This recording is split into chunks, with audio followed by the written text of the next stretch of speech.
The following is a presentation of the Big Ten Conference. Kirk Cignetti and the Hoosiers' final tune-up and our focus before the conference season arrives. The Week 2 heavy hitters, Fernando Mendoza and Elijah Surratt, look to be big hitters here in Week 3. The Friday night lights hit Bloomington, and Hoosier the Bison is ready.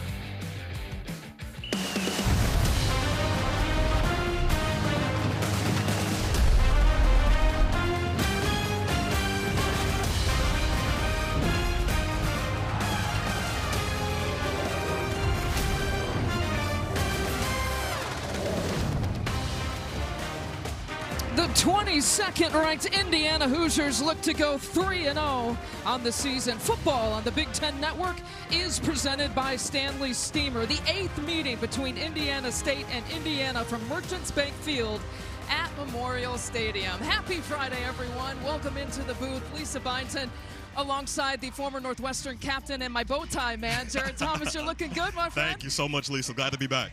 Glad to have you back. Melanie Ricks is with us on the sideline. We know Kirk Cignetti is all about improvement. He has seen that in his team from Week 1 to Week 2, but let's be honest, Jared, they got the conference season looming after this week. They need to play buttoned-up football here tonight. All he said to us was, we haven't played that clean brand of football for the entirety of a game just yet. Too many missed assignments, too many missed tackles, missed opportunities. The sense of urgency just has to increase, especially with conference play coming up. 10 straight wins ties a program record. 11 wins that they could get tonight would be a new home program record. Well, talk about improvement. Their quarterback, Fernando Mendoza, was exactly that. Didn't throw a touchdown pass in Week 1, and then he blew up for a career-high 4 of them last week. That's exactly right. And Coach Mike Shanahan, offensive coordinator, said he just trusted it a little bit more. Something that Mendoza said, he wants to be a point guard, getting it to his playmakers. And on this highlight reel, you see E.J. Williams Jr., and then you see the man, the myth, the legend, and that's Elijah Surratt, just getting it to the guys who can make plays and ultimately makes him look better. You mentioned Elijah Surratt. 4 touchdown passes, and 3 of them went to Elijah. That guy comes from humble beginnings, all the way from St. Francis, FCS All-American, and now he's a household name, always open, and they didn't get it to him in Week 1. They didn't match that same energy in Week 2, and you can see exactly why. 3 touchdown receptions going to a big-time win last week against Kennesaw State. And maybe game 41 here with a catch in this game. It's the most in FBS here right now. Melanie Ricks, we know that Kirk Cignetti's not going to mince any words, and he hasn't done that evaluating his team so far. Yeah, absolutely not, Lisa. Jared, I have to say, love the bow tie, but also something else that Jared said. This team is trying to play a complete game, a clean game. And like Lisa said, he certainly doesn't mince his word. That is Coach Sig. And he talked both privately and publicly about what he needs from his team. On Wednesday on his radio show, he said, we've got people that need to learn how to do things like championship programs, do things day in and day out. When you're not in there at practice, I don't want to turn around and see 3 guys having a BS session. It is not a social event. And Coach Sig did say that. We'll see a lot from this team today, and we'll see just how prepared they are based on practice all week, and of course, the product that we'll see out on the field, Lisa. Yeah. This program has never lost to Indiana State. I've talked about the 8th meeting between these two programs. It is nice and toasty here on this Friday night. Look at the weather in Bloomington, 83 degrees. My partner Jared's already sweating it up like a good offensive lineman would. And I love that there's wind right now is not a factor here for these teams. There's just certain environments that aren't necessarily conducive for offensive linemen, and a hot press box, I think, is one of them. I would agree with that. Indiana State won the toss, and they deferred for the second half. Both these teams coming in a 2-0 record. Indiana State out of the Missouri Valley Conference and actually receiving votes in the AFCA FCS coaches poll, feeling good about their start here so far. Look at Mendoza, who's waiting for his turn. He'll get the first crack at it here on this Friday night.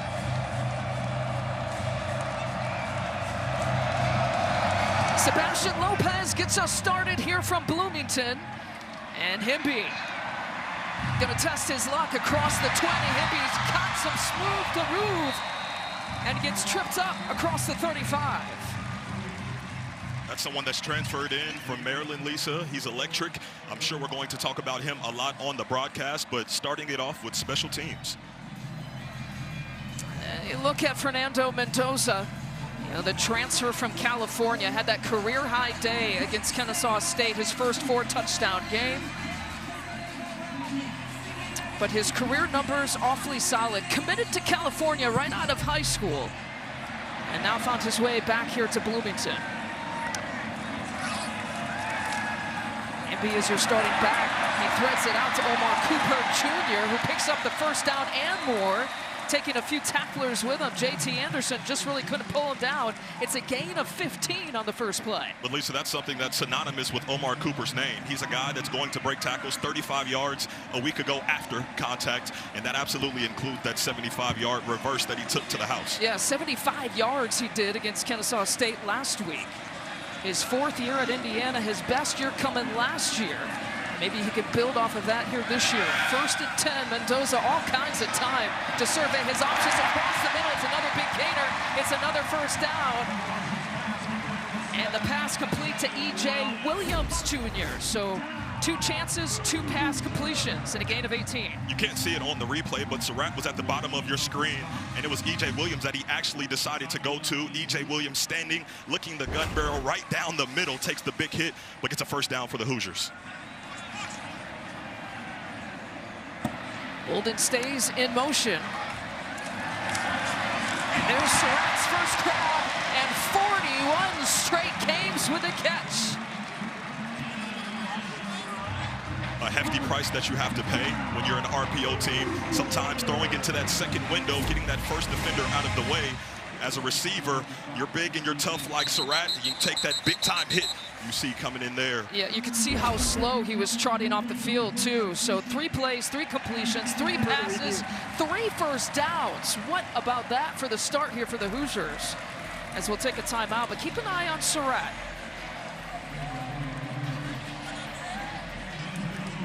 They'll go into the medical tent.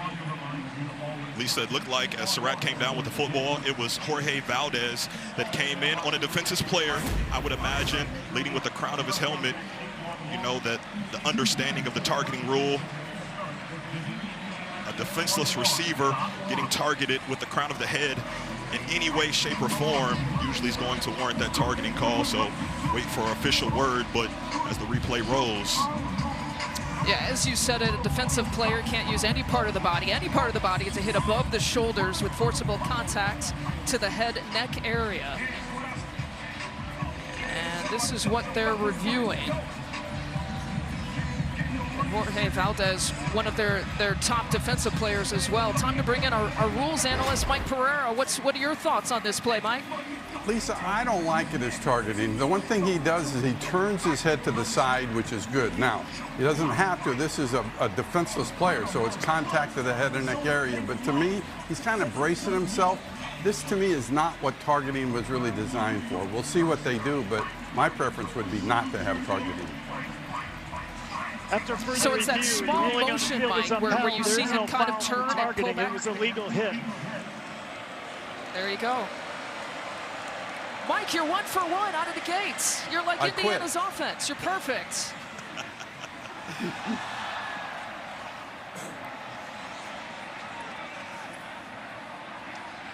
So as we were saying, 3 pass completions on 3 attempts, and the latest to Surratt, who got banged up, went into the medical tent.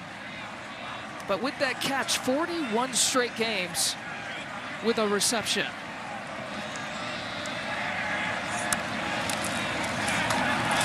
Himby's first touch. Don't forget about him in the backfield. He's brought down at the 10-yard line, and Valdez brings him down.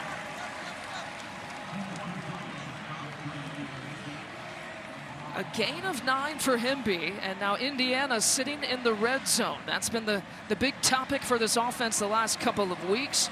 We're not great in week 1. 4 of 7 in red zone trips against Old Dominion, and a perfect 7 for 7 in week 2 against Kennesaw State. You saw Surratt, who's back on the sideline here, and just dropped. And Kaylon Black with his first touch. It's Alex Rose a vicious stop in the backfield. Brings up 3rd down.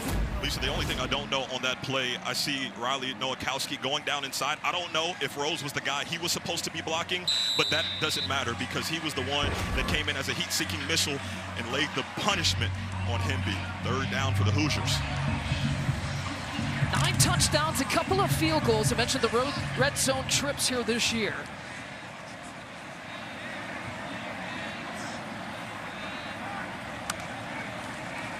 On 3rd and medium, the ball's loose. The ball pops loose. Indiana scrambling for it.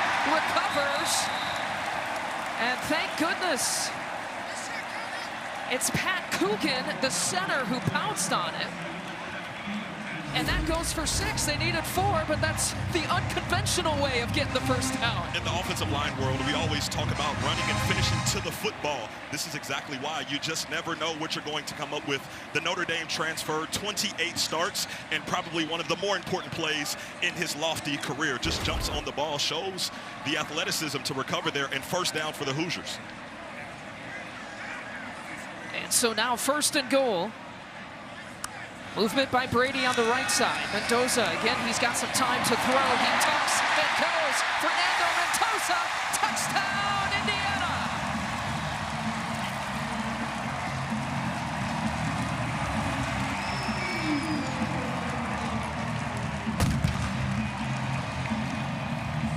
We talked about it at the start of the broadcast, Lisa. Mendoza wants to be a point guard. And when you're a point guard on the hardwood, you're looking to get others involved. But sometimes you have to take matters into your own hands. Self-diagnosed quarterback run, 6 points for the men in red. You're speaking my language, my friend. I am a point guard.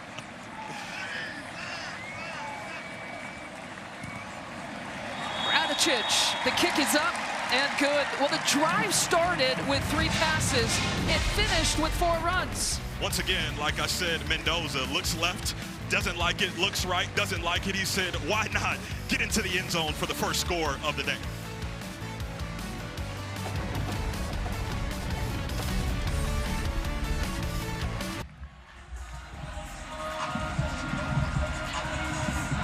Well, Indiana looked really good on that first drive, opening up a 7-0 start, and Fernando Mendoza can't do much better, really, for 3 for 3 on that drive. Lisa, they just did something they haven't done all season, march right down on their first offensive possession and scored a touchdown. It's because you asked the coaches about it yesterday. That was the alley-oop as you being a point guard right off the glass for me, so I appreciate that. That's right.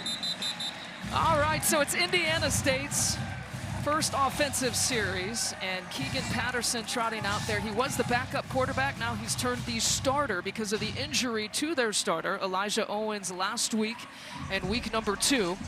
His first career start, and Indiana State was able to beat Eastern Illinois.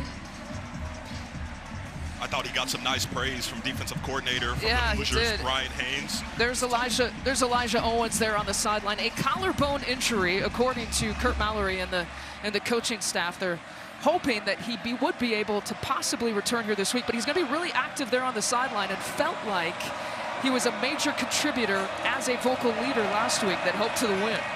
Across the middle, the ball's loose. It's broken up by Amari Farrell and the intended receiver, Brian Domino. But this is some of the open voids that Coach Signetti was talking about with the defense. Guys just not totally being on the same page. Amari Farrell doing a nice job coming up to clean up some of the loose change with the big hit, but still that defensive secondary just has to tighten things up communication-wise. Yeah, Kurt Signetti really, really strong with his words, especially with the safeties in that secondary. And Amari Farrell, one of those, trying to test him a little bit. Elijah Hardy making the play for Indiana. 3rd and 6 here on this first drive. And Kurt Signetti's already in his pose there on the sideline. We're accustomed to seeing. Our first look at Kurt Mallory, the son of the legendary Indiana coach, Bill Mallory, the all-time winningest Hoosier coach. And Patterson gets swallowed up. Tyreek Tucker getting to him. And the first sack of the night. But Lisa, we just talked about that secondary. This was a sack actually forced by Devin Boykin from the slot. Gets the pressure, running back does pick it up, but that allowed Tucker to get in there and gets his hand around Patterson, gets him down for the sack. Tucker, more of a rotational player last year, has started now 3 games here for the Hoosiers. His second year in Indiana, he's one of those James Madison transfers. So loyal to Kirk Cignetti, followed their coach last year. And all kinds of success, obviously, getting to the college football playoff. Here's Jonathan Brady, who's already taken one back. Sheds a tackler, trying to work his way over to the 45-yard line. And there's a flag on the play on the far side. A kick of 45, a return of 14. And J.T. Anderson making the tackle. During the kick, holding, number 80, receiving team. 10-yard penalty enforced from the end of the kick. 1st and 10, Indiana. That's Charlie Becker, the sophomore wide receiver, with the penalty. Indiana's offense goes back to work after this.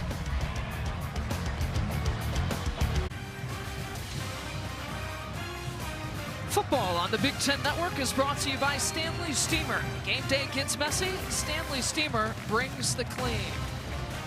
Bill and Kurt Mallory, the football family, Hoosier royalty, and always special for Kurt to return back to Indiana and Bloomington. He said, I got married here in Bloomington. My 2 boys went here. Lake Monroe, he brought that up. He said, when we grew up, that was my favorite pastime to go out there with the family. We had a boat, one of my favorite things that my dad used to do. And of course, he and his brothers following in the coaching footsteps of the great, late Bill Mallory. Pass complete to E.J. Williams Jr., stretching for the sticks. Picks up about 7 yards here, brings up 2nd down. Bill Mallory, 13 seasons as the head coach from 84 to 96. Mentioned he's the all-time winningest coach in program history in 6 bowl game appearances. In fact, when Kurt took the job at Indiana State, he said the first person he called, of course, was his dad. It was a gain of 9, so 2nd and 1 here from Mendoza. He's done a good job picking and choosing his moments to do exactly that and move his feet. It's a nice job there, just assessing what it looks like down the field. Was looking at a double move to the boundary for Elijah Surratt. Didn't like it. But Lisa, I want to go back to your point about Coach Mallory. Yes, he called Dad when he got the job, and then after the first season, going 0-11, he called Dad again, wanting to know, could you give me some advice? And Dad simply said, I had the same result in my first season. Stay the course. That's exactly what he's done. And in season 8, officially 9, Coach Mallory doing a nice job for the Sycamores. And Kurt told his dad, yeah, I remember that Indiana team. I was like a freshman in high school. A pickup of the 1st down. And still moving, it's Omar Cooper Jr. stretching for the sticks. Kamal Clark, the talented, strong safety, pushes him out of bounds. I didn't want to show give him the 1st down, Jared. I didn't want to show my hand, Lisa, but Omar Cooper Jr., a season ago, 24 of his 28 catches went for either a 1st down or a touchdown. What does that mean? The first guy isn't going to get him down. That's already twice now to start this game, breaking tackles and another 1st down for the Hoosiers. You can always show your hand. It is 2nd and short. Okay, Full so gold. They changed their mind on that. So 2nd and short, real short. Mendoza, a perfect 5 for 5.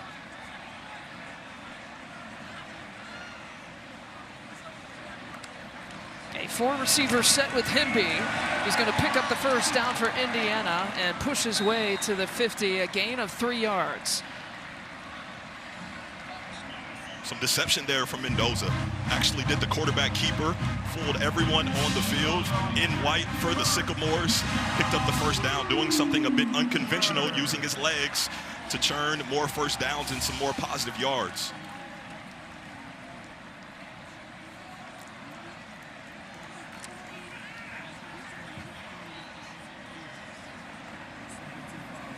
Now it's Lee Beebe Jr. in the backfield here for Indiana. They'll do a hefty rotation of those 3 backs as Mendoza goes in the air. Pass is complete, shutting off tacklers across the 30. Charlie Becker looking for more. A big gainer. 31 yards on the catch.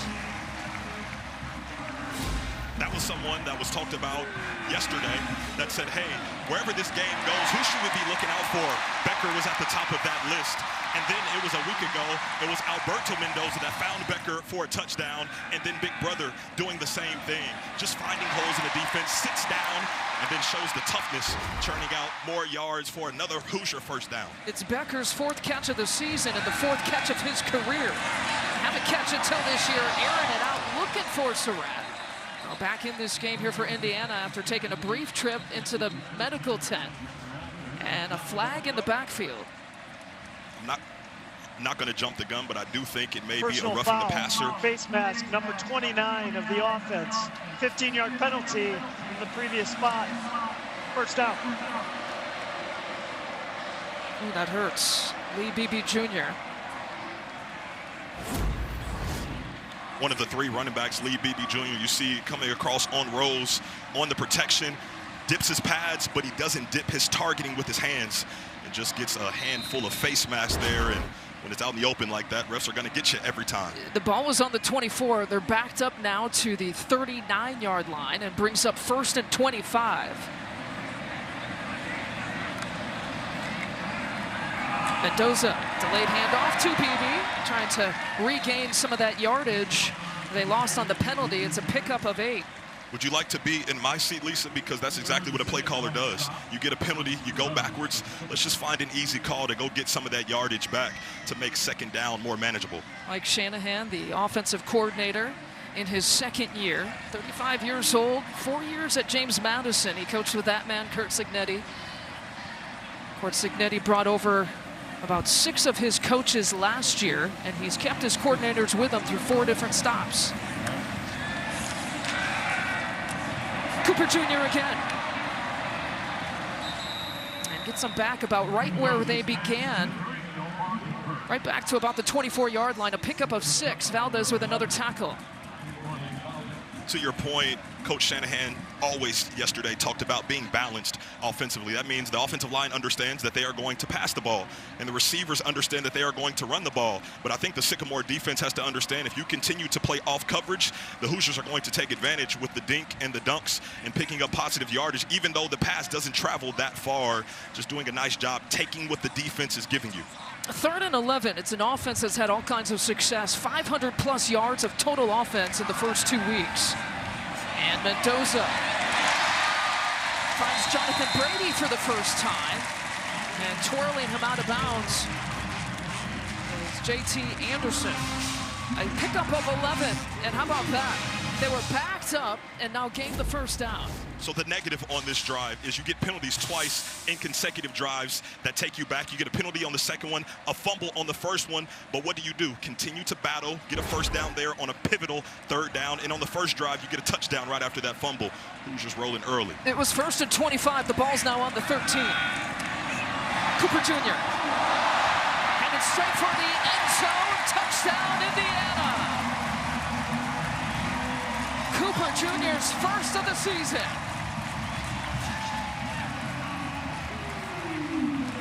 One of my favorite things that Elijah Surratt talked about just yesterday when we sat down with him, Lisa, wasn't about catching the football. He said, no block, no rock. And that was because he escorted Omar Cooper into the end zone. Watch his block right there. Shoves him out of bounds. He understands as he looks ahead to the next level, it's going to be more physical perimeter blocking than it is catching the football. Cooper Jr. now 1 touchdown in the air, 1 touchdown on the ground if you factor in last week.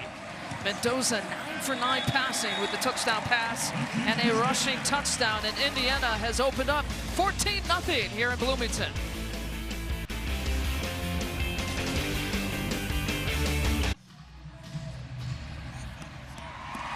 Omar Cooper Jr.'s first receiving touchdown of the season puts Indiana up 14-0. Right now, the first 250 fans will get $20 off a Big Ten Plus annual pass, stream nearly 200 Indiana games, plus 2,500 more events across the Big Ten season. Scan the QR code on the screen or go to Big10Plus.com and make sure you enter FB20 when selecting an annual pass at checkout to take advantage of this offer. So far, so good here for Indiana. On both sides of the ball, 7-yard run by Mendoza, the 13-yard catch by Cooper, the 2 touchdown scores. The first couple of series here for this Indiana offense, and the Indiana defense now coming back out there. But I feel as Indiana goes throughout the rest of this game, one thing that they're going to look out, depending on how it plays out the rest of this contest, is the mistakes that didn't hurt them in this first quarter so far. But as we go to conference play, as we're looking at the Rashad Rochelle for the Sycamores offense, electric guy, in special teams too, 751 return yards a season ago. Drew Page, center for the Sycamores offensive line, a guy that reported in the summertime and was elected a captain. That speaks to his leadership, holding down the 5 guys inside.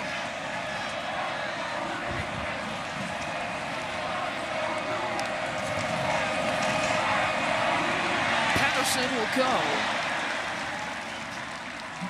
and picks up about 4 yards there. It's Hardy who makes the play. Tell me about this Indiana defense. This is a defensive front, Kalon Wyatt, that came in as a transfer from Maryland, really took the reins on that defensive end position. And then you have Mikhail Kamara, the stud position, outside linebacker type rusher that came back, even though he had prospects to go to the NFL. And then the secondary, some guys we've already touched on so far. They're pursuing, and that's one guy that could do exactly that. Aiden Fisher pursuing and pushing out of bounds. Now, Fisher, as we know, he's the leader, he's the vocal guy, he's got the green dot that the coaches communicate with. He does a little bit of everything. That was one thing that Kellen Wyatt talked about, being at Maryland last year, playing against the Hoosiers. Aiden Fisher can be heard from the Terrapins sideline. That just speaks to the vocal leadership that you have with Aiden Fisher out there at that middle linebacker position. Again, one of those other James Madison transfers, was the first-team All-American linebacker in Indiana program history last year. And the noise now coming here at Memorial Stadium on 3rd and 8.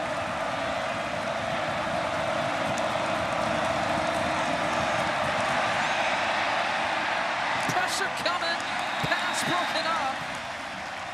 And that started with Kamara in the backfield. One thing that Coach Haynes talked about, defensive coordinator, some of the things Kamara is going to have to do is going to be self-manufactured. Beat the offensive lineman up and under, flush Patterson out of the pocket, allowed the secondary to rally to the PBU. It's Jonathan Brady now back to receive this punt. Another 3 and out here for this Indiana State offense. Indiana 9 first downs. Indiana State 6 total plays. That is the difference between the offensive stories here. The punt partially blocked. Now downed at about the 48-yard line. Clay Connor got a piece of that. A punt of 30. Beautiful look on this Friday night in Bloomington.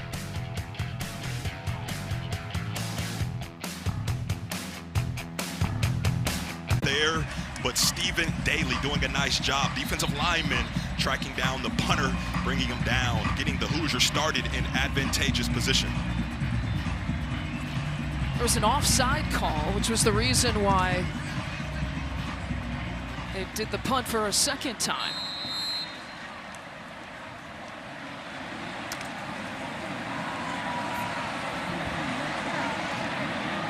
Indiana State trying to roll the dice.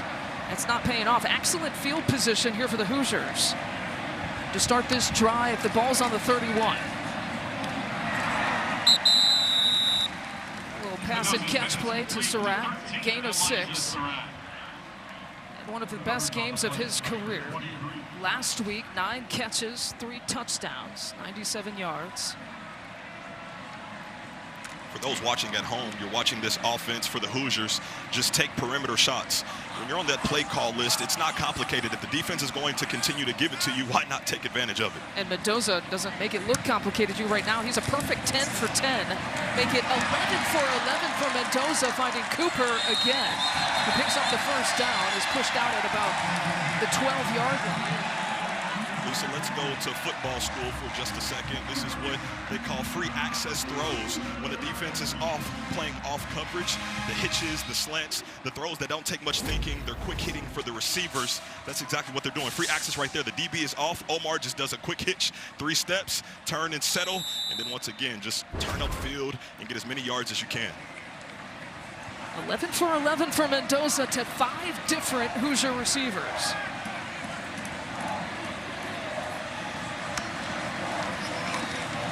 And Mendoza will key. Nowhere to go. Indiana State read it perfectly. Amanyangpong in the backfield. A group for the Sycamores, that defensive coordinator Elson said that they felt forces were meeting in the trenches, their defensive line against this Hoosiers offensive line. And we saw it there, getting an upfield charge, getting them down. Well, perfect 2 for 2 in the red zone. It's coming off a perfect 7 for 7 last week. Certainly an emphasis from week 1 to week 2, and it will continue to be an emphasis here throughout the season. On 2nd and 12. Mendoza pulls, and he's pulled down, spun around by Amanyangpong. The struggles in the red zone to start the season against Old Dominion came as a bit of a surprise, solely because this was an area of the field that IU dominated, best team in the country a year ago, and then you come to this year and had a bit of struggles and just finding ways to just better execute in practice, Coach Shanahan says. So we'll see with this next opportunity that they have if they get more points. All right, on 3rd and 11, a timeout, so we'll take a timeout.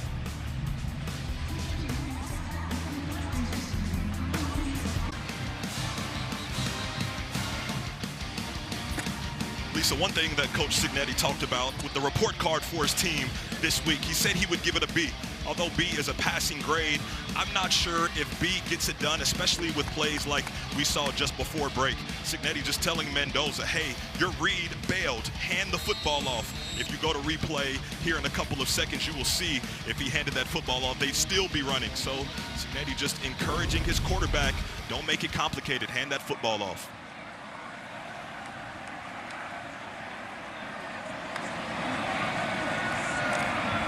Mendoza across the middle, the strike to Cooper for touchdown number 2 for Omar Cooper Jr.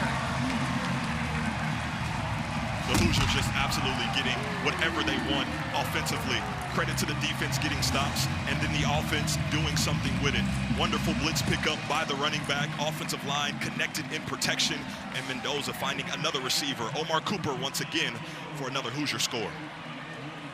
And both of them going for 13 yards in the air, and that one was on 3rd and 11. Nico Radicic. The kick is up and good. And the Hoosiers have put up 21 points on Indiana State. We'll take a 30-second timeout. One more look. Cooper Jr. has found the end zone a couple of times already tonight. We'll be back in 30.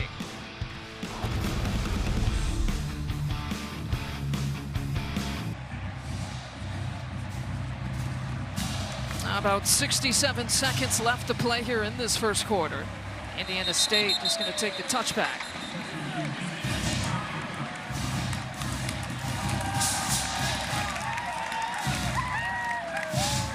This Indiana State offense has got to figure some things out against this Hoosier defense.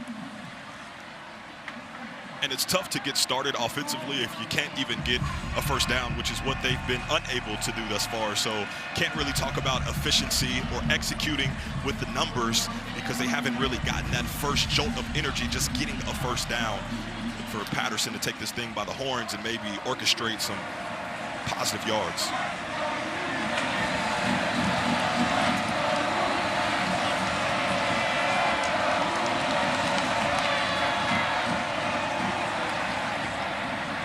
Patterson swings it out to Rashad Rochelle. And Jamari Sharp bringing him down.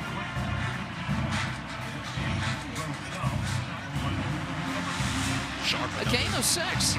Sharp, one of those guys in the back end, along with Rylan Gandy, a transfer from Pitt, and Amarion Knighton, NIU transfer that has double-digit starts. So lofty expectations for him opposite of D'Angelo Pons. Yeah, Rochelle is their top target for sure. Had a 40-yard touchdown catch last week against Eastern Illinois. And it's Deion Brown who's getting a look here offensively. Dominique Ratcliffe, a tackle for loss. And a loss of 2 on that play. This is the defense that Coach Brian Haynes talked about. They're going to come at you. They're going to put the pressure on you. They're not just going to sit back and take it. Key first down attempt here by the Sycamores.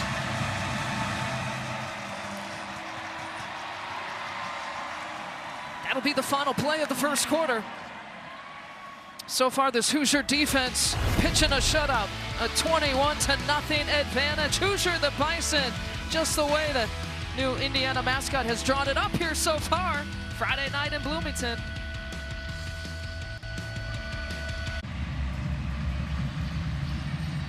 The start of the second quarter is here. Moments ago, Melanie Ricks caught up with Kurt Signetti.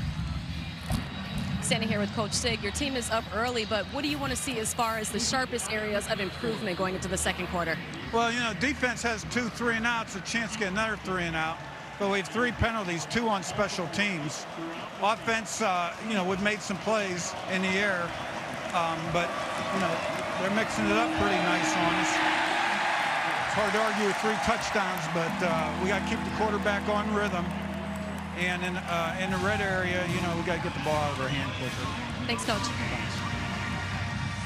I think you might like that play from Stephen Daly, a loss of 6, and the second sack of the night here for this Indiana Hoosier defense. That was a player that defensive coordinator Haynes said he expected to have a breakout game so far, and I think Daly is making him look good. Made the special teams tackle on the fake punt attempt by the Sycamores, and then the sack there. The Kent State transfer from 22 to 24, making his presence known here in Bloomington. Look, defensive coordinator Brian Haynes didn't waste any words when he talked about Stephen Daly, saying he's one of the most, athletic guys that he's seen here on this team. Just flows like water, it almost felt like he was saying. Just the athleticism that he shows at that stud position. Brady looking to try to take one. He's flushed out of bounds across midfield. Drops punt returned by 0. Jonathan Brady for the Hoosiers. And total yards here for Indiana. You think about this offense. I mean, it's a mismatch. 190 yards for this offense and -3 total yards of offense here for Indiana State. But it goes back to the mindset that I think that guy on the screen has. Week 1 against ODU, only 27 points offensively. Felt like they could have scored 50, and it's that play in the margins, miscues in the red zone, something they didn't do in week 1. Missed targeting receivers down the field, something they missed on in week 2. So far, it looks like that offense is flying on all cylinders and executing at a very high level.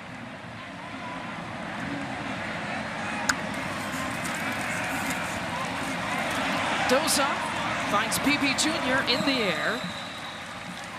And they mark it just short of the first down. Mendoza still perfect here tonight. A pickup of 7 and a perfect 13 of 13 in the air for Fernando Mendoza.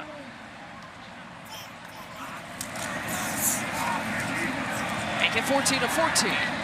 And Surratt pushed back just at the sticks, just short of the first down. It's Robinson and Anderson combining to make the play. You hear so many football talking heads, coaches, enthusiasts talking about offenses or defenses being multiple. What exactly does that mean? That just means you have the ability to do numerous things. One thing for this offense that Coach Shanahan talked about was being a huddle team, something they were going to keep track on. But here, when you get a positive play, let's not huddle. Let's get on the ball as we saw with the previous play, and let's hurry up and get it out. I mean, an unbelievable start here from Mendoza, who hands off this time. And stretching the extra effort, it's Lee Beebe Jr. picking up the first down, a gain of 7. They needed 1 on 3rd down. But it goes back to that interview that Melody got with Coach Signetti. Says we have to keep the quarterback in rhythm. And that's when he gets to the back of his drop, the ball is coming out. The handoffs are there. The run lanes are there. So far, clicking on all cylinders.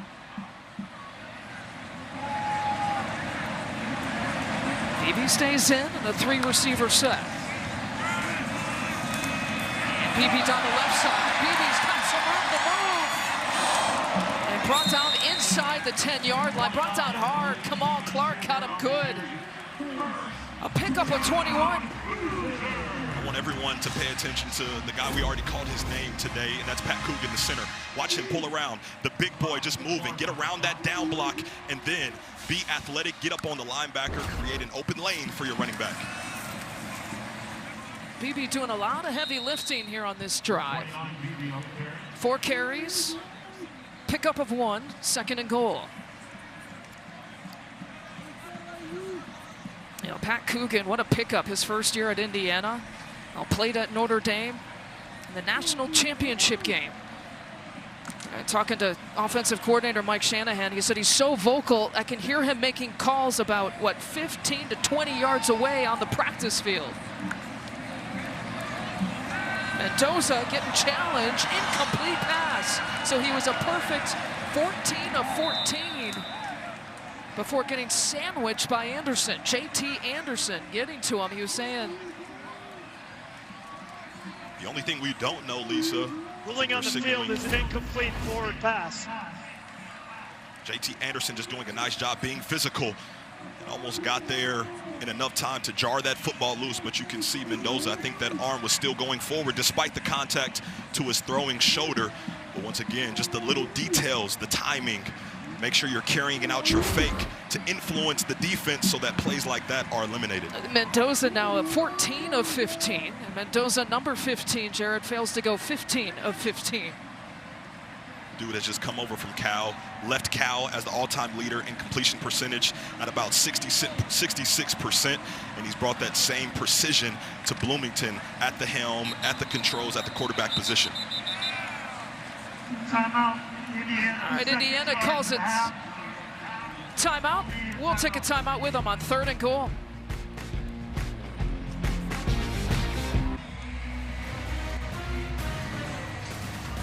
Still to come, the football doubleheader continues out west when UCLA takes on New Mexico at the Rose Bowl tonight at 10 Eastern, 7 Pacific, only on the Big Ten Network and the Fox Sports app. Well, speaking of UCLA, you know, Hoosier the Bison got like a UCLA type shirt, blazer, whatever that is on, right? Helping to promote our 2nd game on the night. He brought the beach vibe to Bloomington. As Coach Mallory said, the closest thing we have is Lake Monroe. Quite the beach, but just good enough for Hoosier Bison. You know how Coach Sig could vibe with this is if Himby could get it across into the end zone. And never look at Kurt Signetti and try to figure out what the score is. Drew Covington ending the play there for Indiana State's defense. His Hoosier team is up 21-0, but you wouldn't know it following him here on the sideline. But if you look at him when you're watching at home, just think about 2 words: never satisfied. That's until something that we'll tease a little bit later on, until he gets home and enjoys the comfort of his home. But that's somebody that is always looking to just take more and more and more. Yeah, they're going for it here on 4th down. And a couple flags coming out. They did not just do that shit. False start. Offense number 65. 5-yard penalty. 4th down. And so instead of 4th and 2, it's 4th and 7. And with that, the kicking team will come out. You know, we heard Signetti talk to Melanie, really frustrated with the penalties. A lot of them on special teams, but this one on a false start.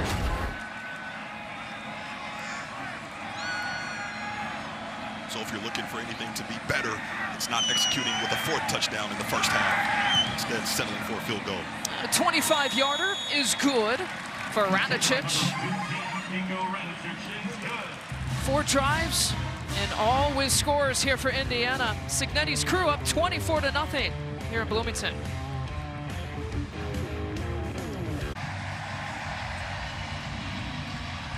When it was 4th and 2, Carter Smith, the starting left tackle, was the one who committed the penalty. Getting an earful by Kirk Signetti. Now, a good time, too, to mention that there's been a little bit of movement here on the offensive line. Khalil Benson is unavailable here for Indiana in this first half. And so in that right tackle spot, it's Zen Michalski who's gotten the start on the other side of this offensive line here for Indiana. Zen's second start in his career, transfer from Ohio State, as you said, Lisa. Feeling it nicely so far with that offense, just executing left and right. Touchback on the kick. Abbott and the Big Ten are challenging Purdue fans to join the We Give Blood drive. Purdue faces USC this week in a big one. And in the weekly one-up challenge, sign up today to save lives and beat the Trojans. That's a big one, a conference matchup for the Boilermakers in West Lafayette. You got to see Purdue last week. Yes, I did. That looks like a different Boilermakers team than I'm sure a lot of people are used to. Coach Barry Odom doing a nice job after spending some time in the desert with UNLV.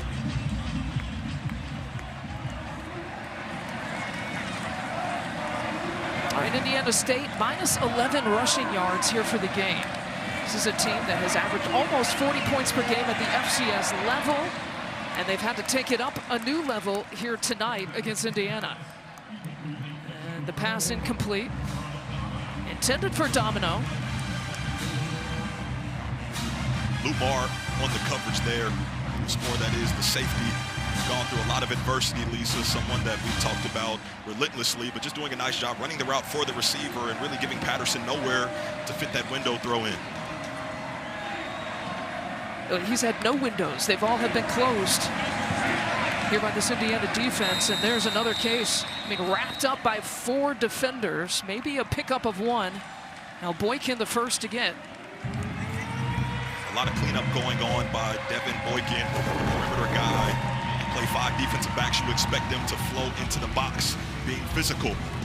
This is the defense that got challenged after that opener against Old Dominion going into Kennesaw State, and they responded emphatically. You see the numbers. They know how to flow to the football. A defense that Aiden Fisher says is proud to be stood on. TFL's tackles for loss, excitement just flying around. They had 14 tackles for loss last week against Kennesaw State. A couple of sacks. Forced Kennesaw State into 7 punts. They already have 5 takeaways here in the season. And out of bounds on that pass attempt. Complete to Droughty Jr.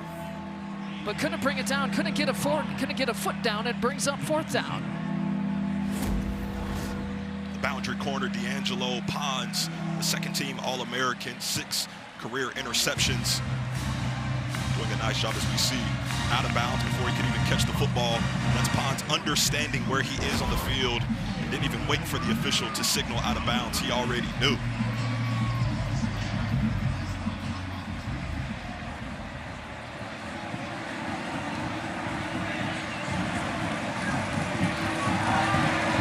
You get the feeling that maybe Jonathan Brady could bust one open here tonight. Already has a 91-yard punt return. He gets tripped up by Nick Yatsko. A punt of 43, a return of 5. Hoosier offense back to work when we come back.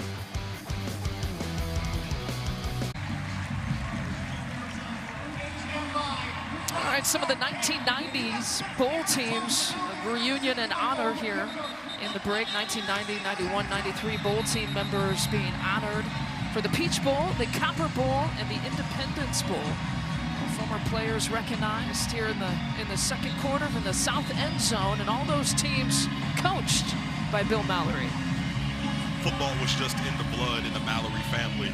Something that Coach Kurt talked about returning to Bloomington, said, "This is home for me." And it sure was home for winning to all the success that Coach Bill Mallory had with those Hoosier teams.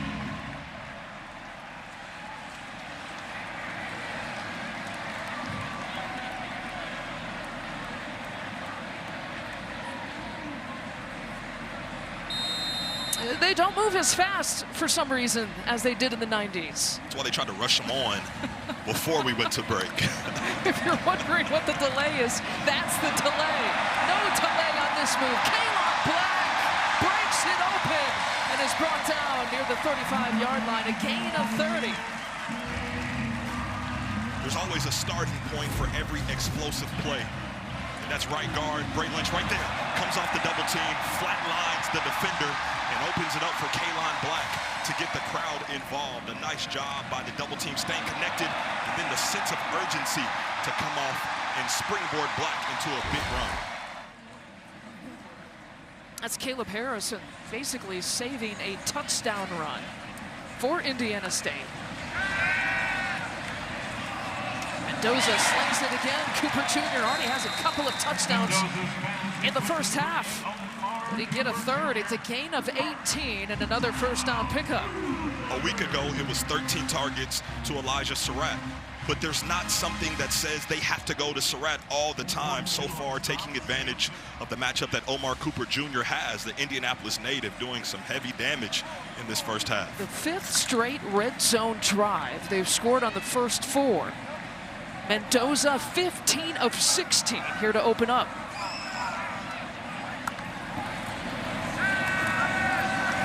Mendoza, touchdown catch. Holden stays. His first touchdown as a Hoosier. One thing that I love about the tight end position, especially in this offense, Riley Nowakowski talked about it. We're an extension of the offensive line, and yes, that is true. But if you just stay patient, your time will come. And Mendoza finds his tight end right there, wide open, scot-free. And the senior gets in for the touchdown. Back-to-back weeks that tight ends get a touchdown for the Hoosiers. Radicic for the extra point. Perfect in his career, perfect here tonight. 31-0 advantage for Indiana. We'll be back in 30 seconds.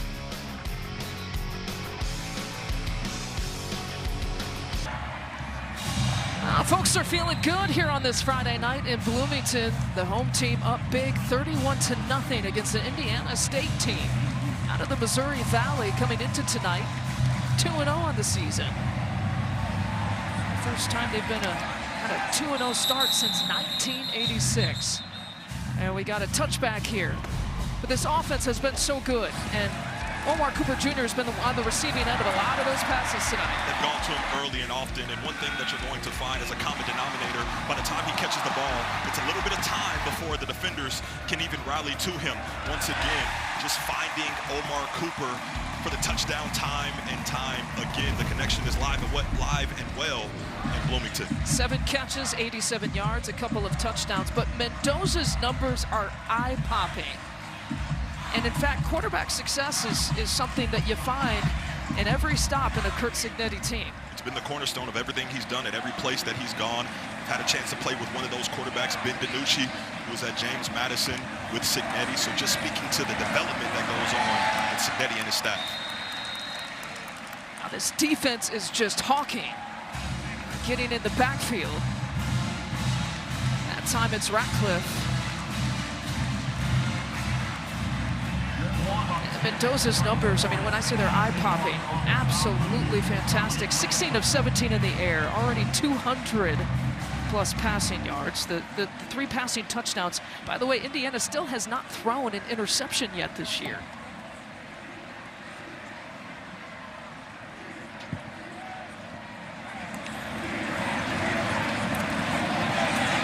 Curtis Rourke was the latest quarterback to benefit from the Curt Cignetti system. Isaiah Jones making the play. Love what I saw from Jamari Sharp there. The field corner defeats the block, makes himself big and available to then crash in on the ball carrier. This defense just staying together, being cohesive in every one of their movements, and it's showing. They've put up absolutely phenomenal effort so far in this first half. It's 3rd and 15. Patterson back to throw and gets just a mouthful of Isaiah Jones for another sack for this Indiana defense and a loss of 8. Isaiah Jones, a guy who got his first sack, solo sack against Old Dominion, and gets number 2 for the Hoosiers. Football is in his blood. Dad played at Ohio State back in the 90s. Has to be a proud dad moment where son is balling. Now 3 total sacks for this defense tonight, all coming on 3rd down. They're bringing the heat. And it brings up 4th and 23. And another 3rd and out for Indiana State. 0 back for the Hoosiers. Jonathan Brady is waiting at midfield. Backs it up to about the 35. He's got some room to move across the 50. Some space and a chance. That's all he needs. And brought down at about the 35-yard line. A punt of 49, a return of 27.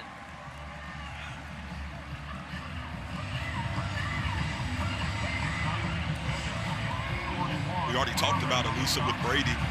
It's a guy in week 1, 91 yards, punt return for a touchdown. What surprised me, though, is that that wasn't the longest in school history. It was just the 4th longest in school history, but he's lightning in a bottle, and he can change the course of a game quickly. Yeah, anytime you get up in the 90s, right? It's hard to argue with. Yeah. They had some electric guys that the Hoosiers, I'm thinking of Shane Wynn in particular, short guy that was fast and barely could see him at times.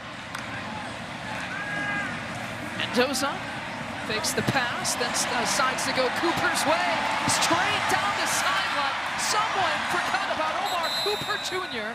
and brings him down inside the 5. Alex Rose saving the touchdown. A gain of 31. The Hoosiers just getting whatever they want.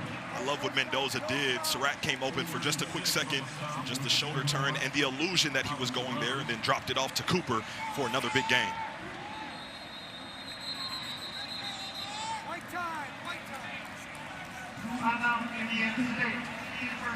And a timeout here for Indiana State. With that catch, Cooper's over 100 receiving yards.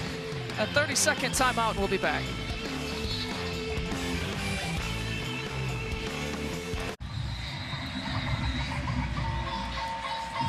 Indiana driving in the red zone once again, and up ahead 31-0 behind a All-American performance here tonight by their quarterback, Fernando Mendoza. And this guy as well, tonight's Power Performance sponsored by Stanley Steamer. He's been so good, we're giving out the Power Performance here in the first half because he puts up game numbers like that in the first half. But it's not difficult. It's just getting to the open guy and allow him to do work. And Cooper Jr. doing some major work, just steaming this defense, no pun intended. Nice job from number 3. 10-2 there on the sideline. On 1st and goal. Fade route, pass caught. Jonathan Brady's first Indiana touchdown. At this point, it just does not matter.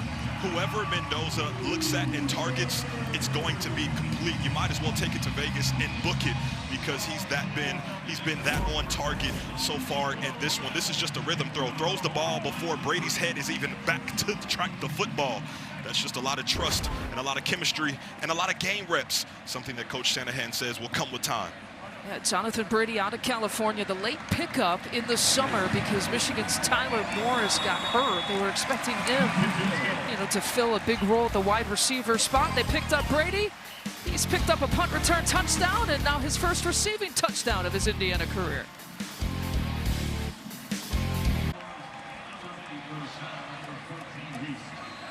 Well, this Indiana offense again scoring in the red zone. They're completely perfect. They've been fantastic in this first half, and they lead 38-0 against an undermanned FCS opponent, Indiana State, here tonight. And looking back at this Jonathan Brady touchdown, he's got a little flair at the end of this one. But when you're so athletic, you can turn around and clear some sideline boards and then put a smile on the face of those protecting you and then jump back over.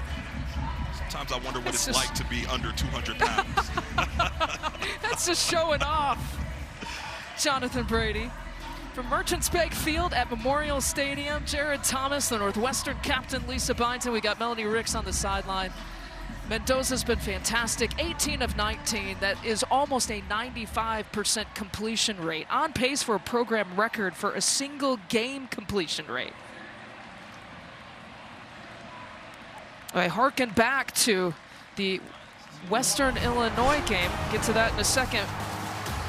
We've got Michigan football here coming up. Bryce Underwood leads the Wolverines against Central Michigan tomorrow, plus Kirk Ferentz. Maybe a history-making one.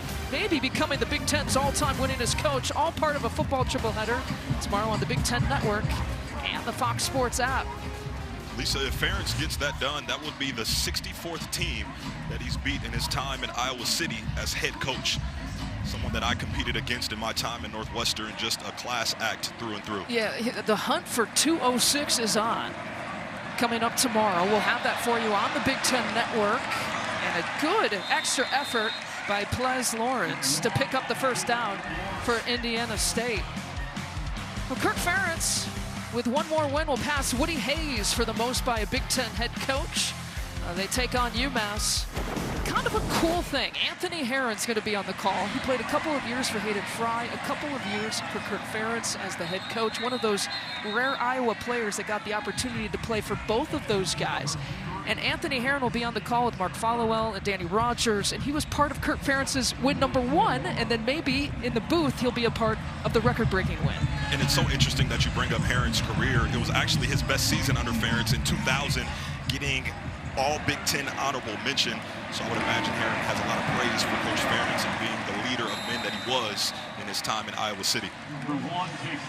Farrell makes the stop on Lawrence.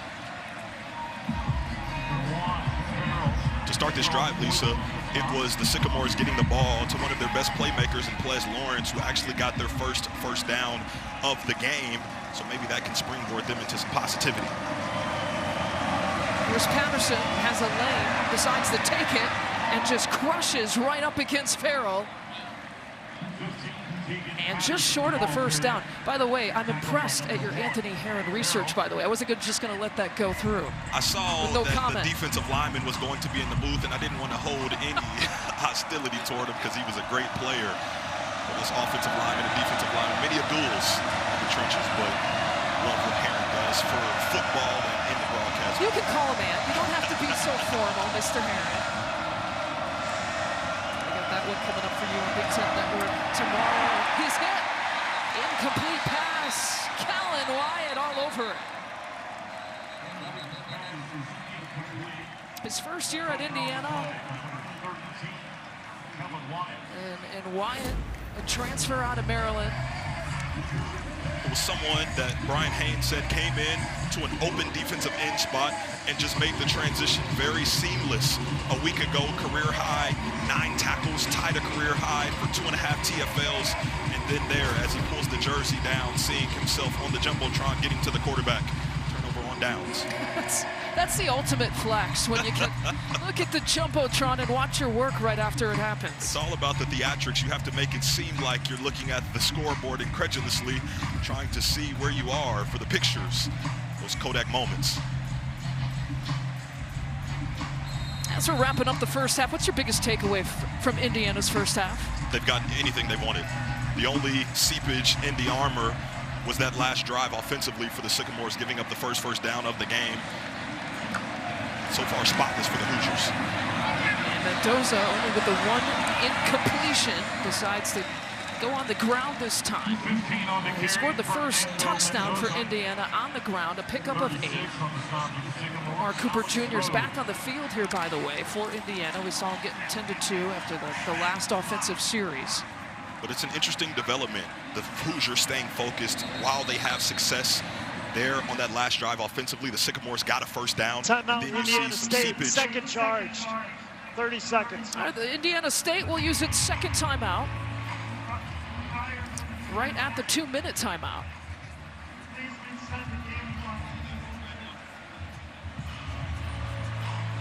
And they'll reset the game clock to 2:01.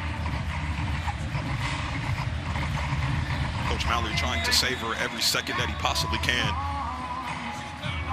Banking on his defense, rallying to the football, maybe getting into a 3rd and longer situation. But you can't take the timeouts with you, so why not use them? Oh, right. Even when you got the 2-minute timeout. Even when you have that.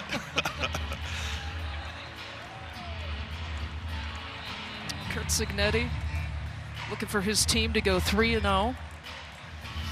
After the Week 2 results against Kennesaw State, said, I'm happy we made progress from Week 1 to Week 2. But the performance was not clean. He's dwelling, we heard his interview with Melanie Ricks, dwelling on some of those penalties here in the first half. That certainly doesn't fall in the category for him for clean football. Like you have said, offensively and defensively, they have pretty much had their way. Here's Himby. Picks up the first down. And now here is the 2-minute timeout with 1:56 left to play.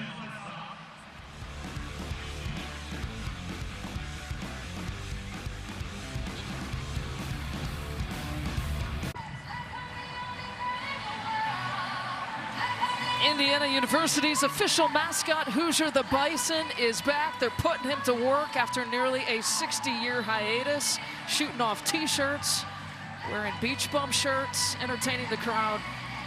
I don't know what's more impressive, Lisa, the Bison standing the test of time since 1965, or the landing when they revealed him back in the opener. Brought him, yeah. Dominion. Skydiving almost made his debut against Old Dominion on August 30th. Here at Memorial Stadium.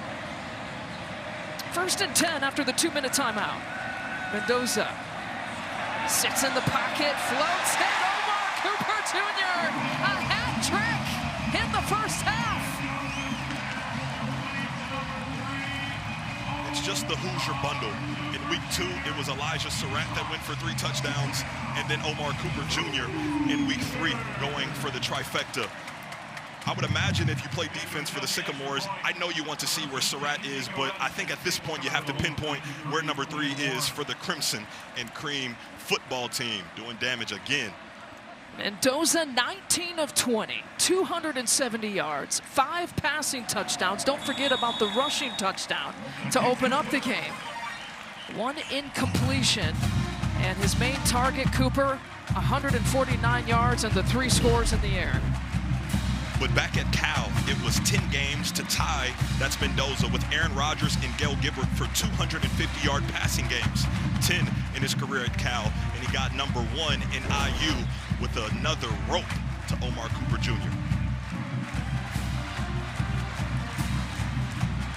When I said that Omar Cooper Jr. had his best year last year, 28 catches, almost 600 yards for the season, he might get that in this game here tonight. I feel like it's trending in that direction. Safe to say his ears were itching. He heard you talking about him.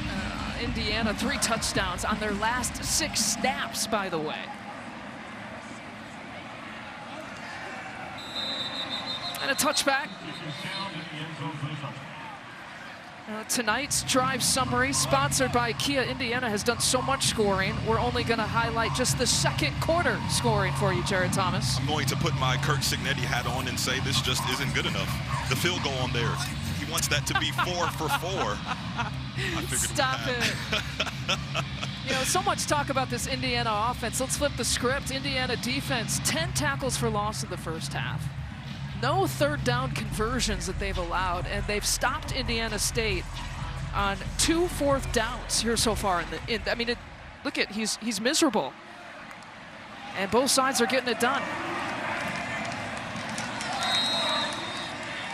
To your point about Brian Haynes' defense, as you see Coach Signetti just eyeing the clock, seeing the motions of everyone on the football field. This is a defense that is gap controlled and sound, which means everyone has a gap, but he gives the defensive line freedom to have some say-so in where they go as far as slipping a block or jumping out of their gap to go make a play, because after week 1, he said, you're never going to get your name called by just being blocked in magnets to the offensive line. And so far in these last couple of weeks, tonight still pending, the defensive line has played scot-free with a lot of freedom. And 2nd and 8. Outside pass. Push out of bounds short of the first down to Zach Trotty Jr. Just a couple of catches coming into tonight. And his second catch of the night brings up 3rd down. When a guy like Elijah Owens is out, and that's a guy for the Sycamores who set the freshman running record with 598 yards as a quarterback last season. That's one less guy as far as being dynamite in the run game that the Hoosiers have to worry about. On 3rd and 6, picked off. Farrell, the bobble game and an INT. His 2nd of the season.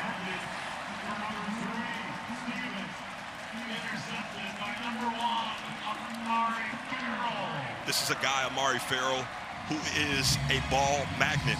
We talk about D'Angelo Pons and what he does with the 6 career interceptions. That's number 6 for Amari Farrell. You see him jumping in front of that route right there. Makes it difficult, bobbles it once, twice. And as he goes down to the turf, is it enough? Does he pin it against his body and keep it from hitting the turf? That's a bang bang call, I must say. Did he complete it? They're gonna give it to him. His 2nd interception. Remember, he had one in week 1 against Old Dominion. 6 career picks. Really made that jump last year. Almost 50 tackles for the season. Had 4 interceptions last season. 1 in the opener last year, 1 against UCLA, and then 2 Ruling on the against field was an Michigan State. interception. After an expedited video review, the pass was incomplete. Yeah. Was wondering, it took a bit, but they went back to review it. You could see he wasn't completing the catch at the very end, and this is a great time to bring in our rules analyst, Mike Pereira. And the best part of the play, Lisa, to me, is that they used an expedited review. They didn't go to the monitor. They didn't take the 2 or 3 minutes. On the field, you could see that he's got the ball in his legs. That's not control. Then he hits the ground, ball pops out. But it got done quickly, and I think college is doing more of that, and I think that's a good thing.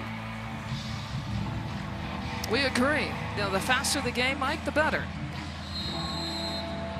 Mike wowing us with the breakdown and also the 3-piece suit, handkerchief, Look, matching Mike the Pereira's tie. always bringing it. Here's Brady. We'll let it bounce and roll. Picks it up at the 15. Brady has basically decided to give it a go on every single punt here tonight. A punt of 56, a return of 6. Tomorrow, Big Ten Tailgate is live from Michigan. And a big day here for the network. Pre-game festivities, a conversation with Bryce Underwood, Samaj Morgan. Then the countdown to kickoff brings you the latest from around the conference before the action begins. It all starts tomorrow at 10 a.m. Eastern, 7 Pacific, only on the Big Ten Network and the Fox Sports app. That conversation we talk about with Underwood and Morgan, really kind of the first time that Underwood kind of reveals himself, you know, one of the talented freshmen here in the league and in the country. So really unique access and content for Tailgate. You want to check it out. Coming up tomorrow.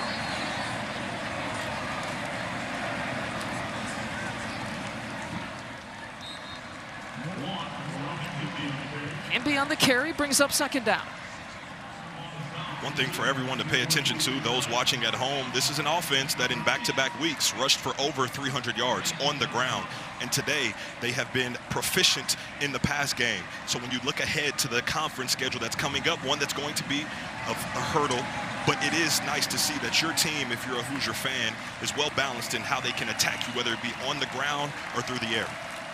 Hate to break it to Hoosier fans, this Indiana streak has ended here. 7 drives, 7 scores, Jared Thomas. They got whatever they wanted in that first half, Lisa. They've shut out this Indiana State offense. They have poured in 45 points on the offensive side, and Melanie Ricks is with Coach Signetti. Thanks, Lisa. Coach, you've talked about your team's need to limit mistakes. How do you feel about their execution in the first half? Well, I think the defense has been dominant. They gave up their first down with 4 minutes to go in the 2nd quarter, I believe. You know, special teams has been good aside from the penalties are a negative there, but offense made a lot of explosive plays. They're taking some chances, Indiana State. So, I mean, got to play 2nd half. Thank you so much, Coach.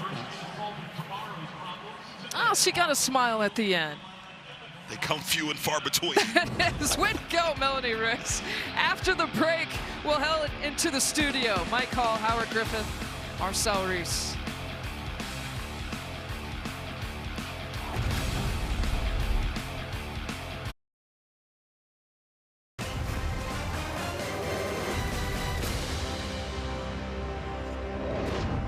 Here's what good things are. Fernando Mendoza has more rushing yards on this play than Indiana has in the entire game. Indiana State, I should say. They have 0. He got 8 there. He has more points on that play than Indiana State has in the entire game. Be nice. I think Indiana's going to win. Hear me out. I think they will. Hi there, glad to have you in our Chicago studios. Mike Howard and the Professor. It is a blowout for the Hoosiers, off to a great start in this game. And offensively, Marcel, I mean, what is there to complain about for IU?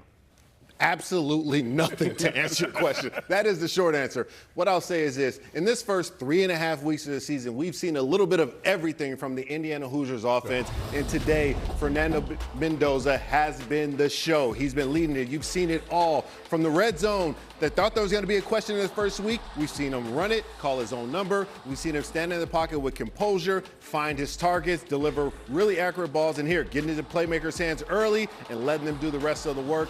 Finding the end zone. This Indiana offense is hitting on all cylinders. We saw them run for over 300 yards the first 2 weeks, and now we're seeing the gambit of the passing game. You know what I love about that first clip that he ran in for the touchdown was the fact that he went through his entire progression. Nothing was there. Instead of taking the sack, he was able to use his legs, scramble. That'll bode well for them as the season moves on. The statistics defensively, though, are outrageous. They've given up 0 points, 10 total yards. In 30 minutes of football. It's been a little bit of an issue, but the Indiana's playing well defensively, and I think what it ultimately comes down to is building that, continue to build the confidence. I continue to talk about this in non-conference, but this is the reality of it. This Indiana team is a good football team, and they're showing it. I'd like to be in a fly on the wall in this locker room because I guarantee you, Kirk Cignetti is finding something to complain about and energize his team. 4 penalties will do it. Yeah. That's about it. You found the secret right there.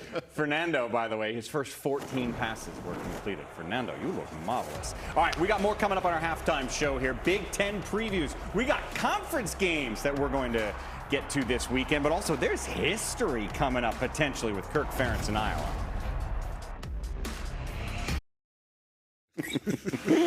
We got another ball game coming up right after this one. It is UCLA looking for their first win of the year, taking on the Lobos. That's next here on the Big Ten Network. Howard, it has been a struggle for UCLA. They lost both of their first 2 games. What do you expect to see in tonight's matchup? You want to see them start to build some momentum, to start to get into a rhythm, particularly on the offensive side in the pass game. But as you mentioned earlier, it's about them being able to run the football. They've got to control the line of scrimmage tonight. Howard, you used the correct word. It's rhythm, rhythm, rhythm. You have to stay on track, ahead of the sticks if you're the UCLA Bruins offense, and you have to hand the ball off and run the ball efficiently well. And that'll open up for some more explosive plays, take a little pressure off your young quarterback, and allow your defense to get some rest so they can play well. Yeah, through 8 quarters this year, UCLA has 33 points combined that they scored. Again, the game you're watching, Indiana has 45 in 2 quarters tonight alone. That'll wrap up what's happening today. But on Saturday, 13 more games to get to involving Big Ten teams. There's a look at the big board where you see every single one of them. And the first one up there on the upper left will be on the Big Ten Network. That is the top 25 ranked Michigan Wolverines taking on Central Michigan. Marcel, this is a Wolverine team that also coming off a loss. They lost to top 20 ranked Oklahoma last week. What do they need to show you tomorrow?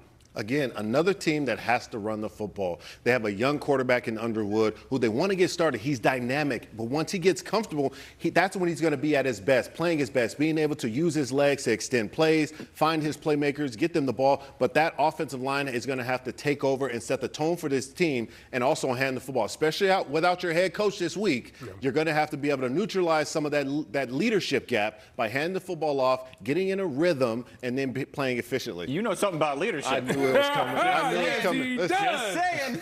I'll tell you what, when you look at this team and you look back to what happened last week, one of the things that happened in that game is there were some mental mistakes. There were some situations where guys were just a second slow, whether it was a blitz pickup, whether it was an offensive lineman getting up to the next level. Seeing some of those things get cleaned up is going to be an important part of this. Being at home should be able to help them out with that.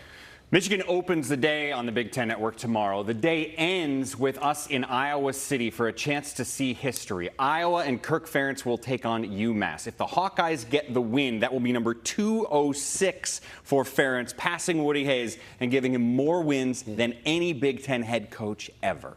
Yeah, it's really impressive. And I'll go back to our first year 19 years ago when we had a chance to go to Iowa. It was our first opportunity. We were meeting with the press before we were going to have an opportunity to watch practice.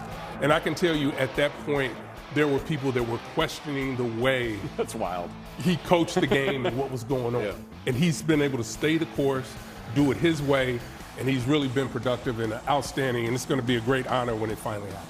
Watching Kirk Ferentz just be steadfast in the way that he coaches the game, the way that he leads a group of men has been absolutely impressive, and it's going to be a special moment when he does surpass that number. The epitome of consistency, right? It feels like they're such a similar team every year. In an era when it's all about egos, he doesn't have one. No, no, not at all. All the interviews he's talked about, he's constantly downplaying, and he's excited to get the talk about him breaking the record over.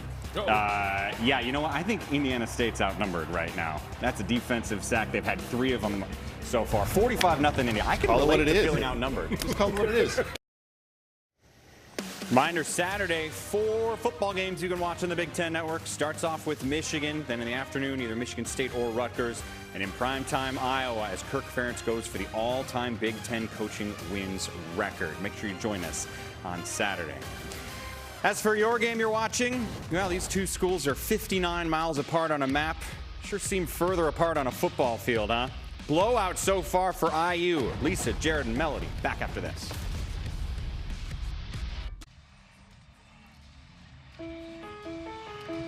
Tonight's Big Impact Research takes us to Indiana University, where researchers are improving the health of one of the globe's most important pollinators, honeybees. Bees play a vital role in human food security and the agriculture industry in the U.S. and beyond. By studying the bacteria in and around the bees, researchers have identified that some bacterial microbes provide nutritional benefits to developing bees, which can help strengthen the declining population. All right, back here at Indiana University, the sun has set here on this Friday night. And under the Friday night lights, Curt Cignetti and this crew absolutely dominating, 45-0. Moments beginning here this second half.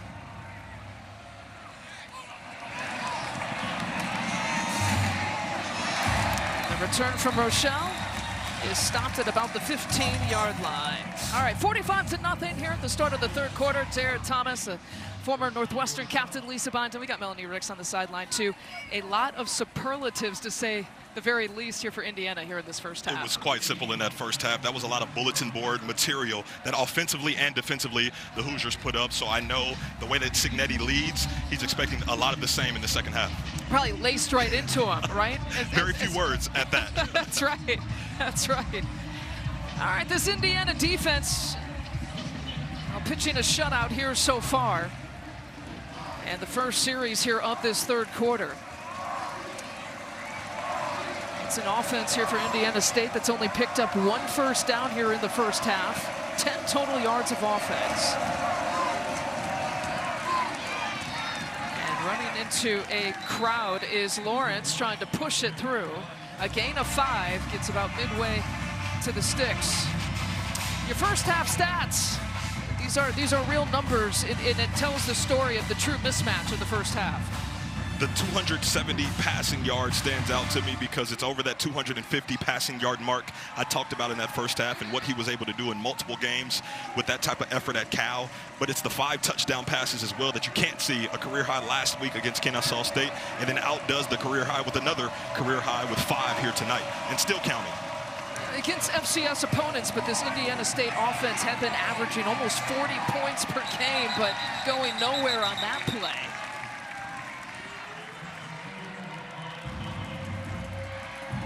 Talked about it so many times, this Hoosier team, as they go into the rest of the season, you want to leave non-conference play with a great taste in your mouth as you look ahead, because those are the habits, that's the identity of your team that you're going to lean on when times get a little bit tougher with some of those Big Ten Conference foes coming up.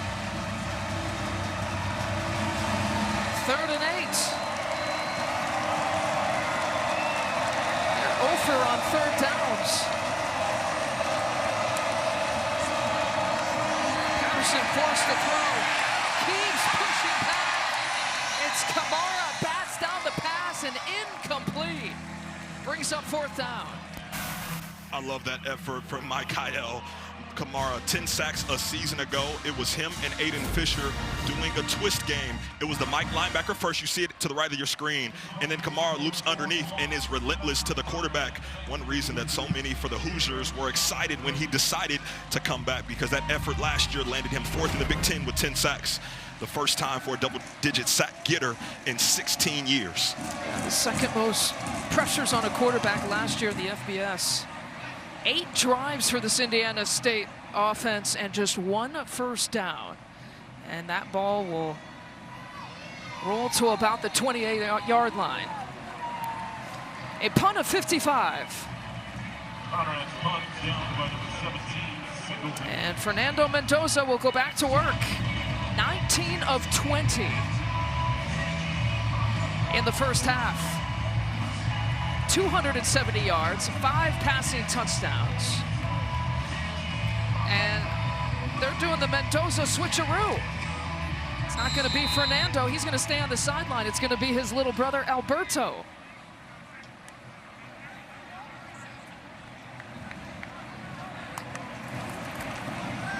And it's Alberto Mendoza through the hands of Surratt.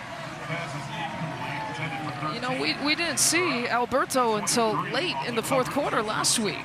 How much does that surprise you with that switch? But there's some context that's important there, and that was because his brother Fernando got hit late out of bounds, and it was only then that Coach Cignetti decided to put in Alberto. But what does Alberto do? Comes in and throws a touchdown. So not much drop-off between the Mendoza brothers. Last week, of course, they set a little bit of history. One incomplete pass, and then the next play is a handoff here to Black as Glass trips him up. A gain of 8 for number 8. That shoulder pad fixed. You know, the only active set of brothers to share the same quarterback room in the FBS. And they're reunited since their days at Columbus High School in Miami, Florida. And of course, last week, set a little bit of history, becoming the first set of brothers to throw a touchdown in the same game since 2015.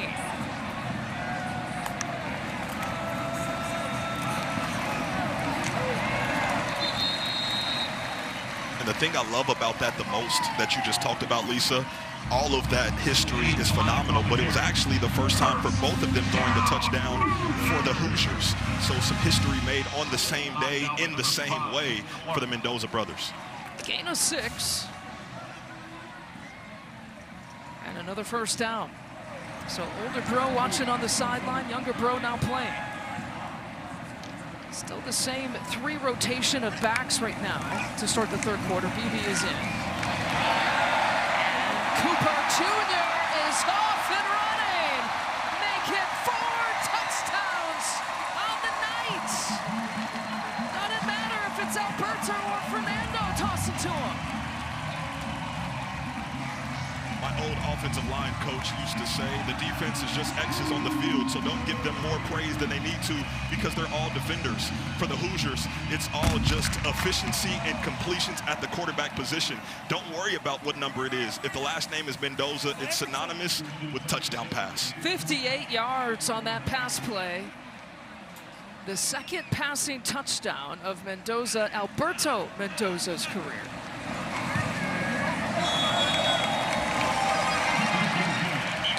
Extra point is good. Good work, little bro.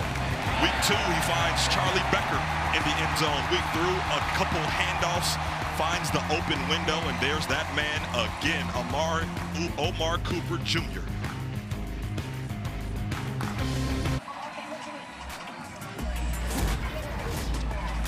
There's only one thing better than number 3, the receiver for the Hoosiers, and that's touchdown number 4 for Omar Cooper Jr. It was decided quickly after he caught that touchdown pass for Alberto that he was taking it to the house, and then signals to the crowd, that's number 4.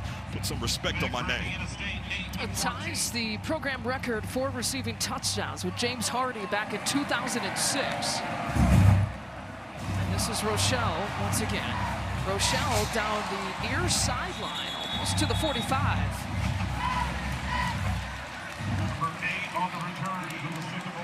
A gain of 41. Could be some program records falling here tonight, and this one ties the program record. In a night filled with superlatives, as you said, coming into the second half. This is a night of history, and this is the type of game that springboards you into the rest of the season. You look back at this one and said, we really had our first attempt at a clean brand of football, something we talked about at the start of the broadcast. We were able to maintain it if the Hoosiers are able to do so, and this is the type of effort that Coach Cignetti was looking for from his bunch. Those special teams letting him down a little bit, because that was one area that he felt was pretty solid the first couple of weeks.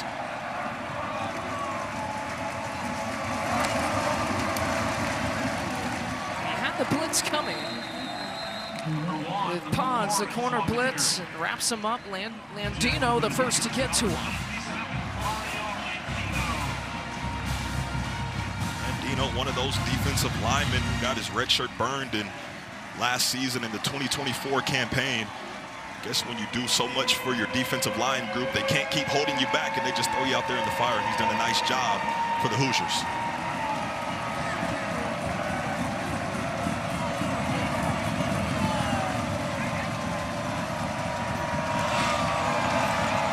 More pressure coming. Patterson doesn't have anywhere to go.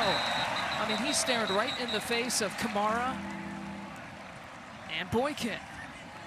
How many times have we saw Boykin trigger from the inside slot position as the defender, blitzing, getting pressure on the quarterback, being right in the face of Patterson?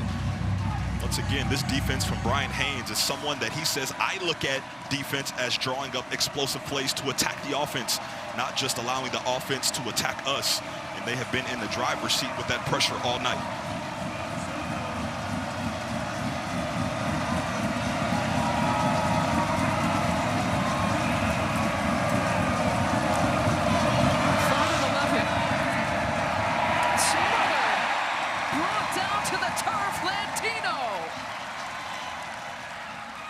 A home run hitter and the fourth sack of the night. This is what so many call a coverage sack. When the quarterback has to hitch and he's trying to let the ball go, but there's just no one to get it to. It gives guys like Landino the opportunity to pursue the quarterback and get him down for a sack. Landino make that his defensive drive there with his effort there. The 13th tackle for loss here for Indiana. Another third and out, 3 and out.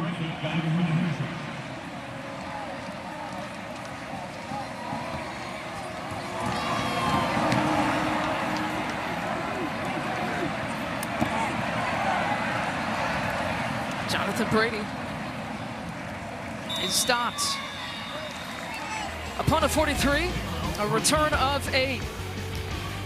Hey, we got a new resident, or a return resident in the house. We're talking Hoosier the Bison when we come back.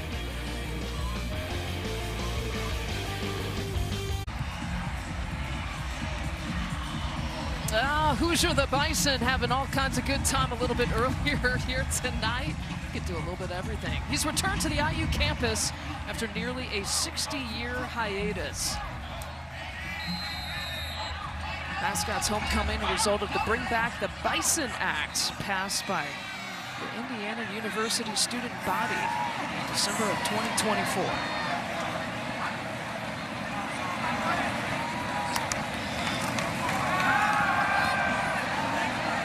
Pass complete. Mekhi Jackson makes the play, and Melanie Ricks, you got more on Hoosier the Bison. I do, Lisa. I've got a historian with me. This is Dr. I cannot, I'm sorry. Dr. Galen, Clavio. We got it. We'll figure it out. But also, he is the Associate Dean of IU Media School, a 4th-gen Bison. And again, you're a historian here today. Can you take us through the history of the Bison and how its presence came to fruition? Absolutely. There's a long history with the Bison here at IU. It was actually the mascot back in the 1960s. But it kind of fell out of favor. The costume was kind of weird and scared kids. And so it went away for about 40 years. And then there was a little movement on campus. We had some professors, myself included, who really wanted to see it come back as a mascot. The athletic department got involved. Student government voted in favor of it. Everything came together pretty quickly. And it's great to have Hoosier the Bison back. It's been too long. Well, and how do you feel like the renaissance of Hoosier has been received by fans and on campus? People have been almost uniformly positive about it. I mean, the students I think, wanted something of their own. IU has so much tradition, which is great.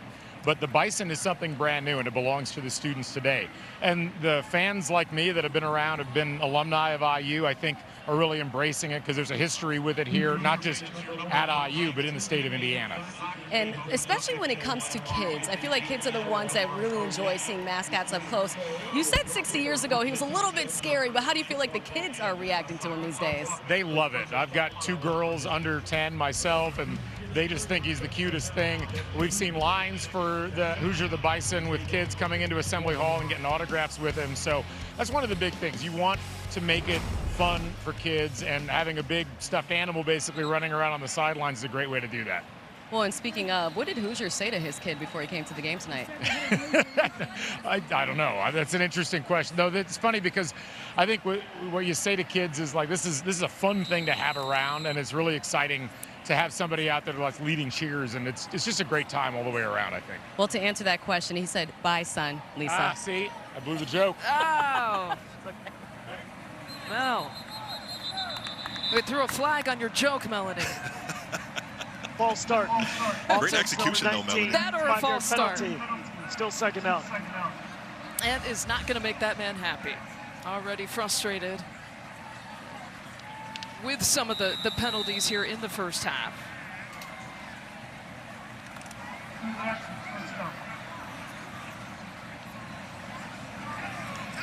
Khalil Benson, who was unavailable for Indiana in the first half, now at right tackle here in the second half for the Hoosiers.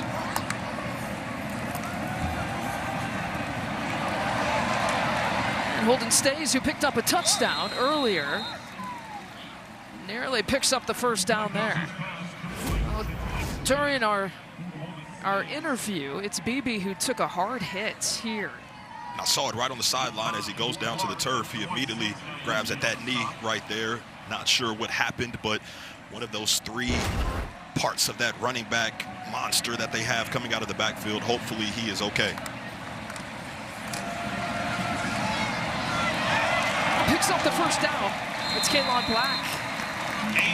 Just chewing up some yards here on the ground. Drew Covington. It's the play, a gain of 13. Kaylon joined IU last season after 4 years at James Madison. One of the journeymen that came over with Coach Cignetti and this staff, and has been a nice addition to the running back room.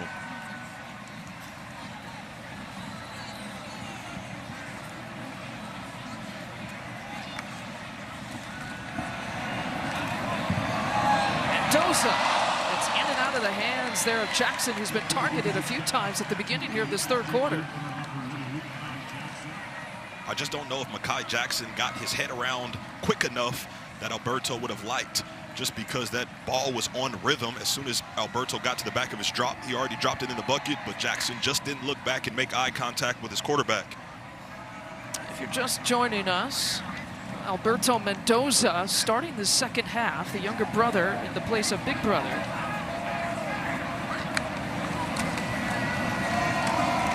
We'll go on the ground again to Black. Takes it down the left sideline. Jaden Childers with the tackle. And Black churning up some yards. A gain of 9, and Indiana now officially over 500 yards of offense here tonight. Lisa, the 8th time under Coach Cignetti that they've done that. Talk about high-octane offenses being efficient with their yards. When you go over that 500 mark, that is impressive. It's 3rd and 1. Yeah, 3 games and 3 games over 500-plus yards. Just going to add to it. Alberto Mendoza moving his feet.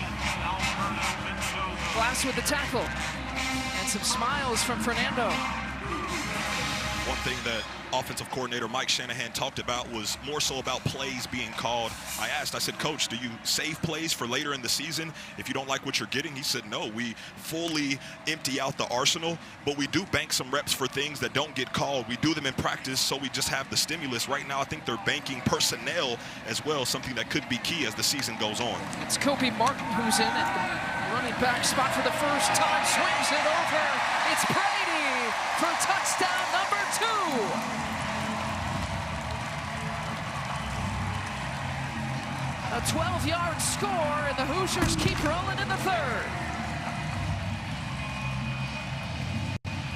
Something that the business world talks about is having SOPs, system of policies, where you can plug and play no matter where that establishment is. Right now we're seeing an establishment of SOPs from this offense. It doesn't matter who's at quarterback. He gets back there, gets into the control seat, and dishes and times the defense all the way down for another Hoosier score.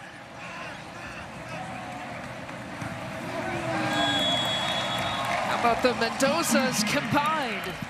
7 touchdown passes, 1 rushing touchdown. It's a Mendoza affair. Big brother proud of younger brother. Another touchdown, number 2 for Alberto.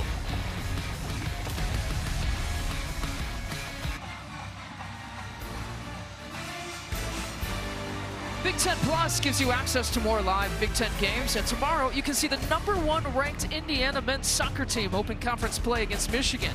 Download the Big Ten Plus app today. It's always game on. This is soccer royalty in these parts. Always been a basketball state, and now after last year, a football school, a lot of people say. The college football playoff, the best years in school history. We will check in with Melanie Ricks with an injury update. What you got, Mel?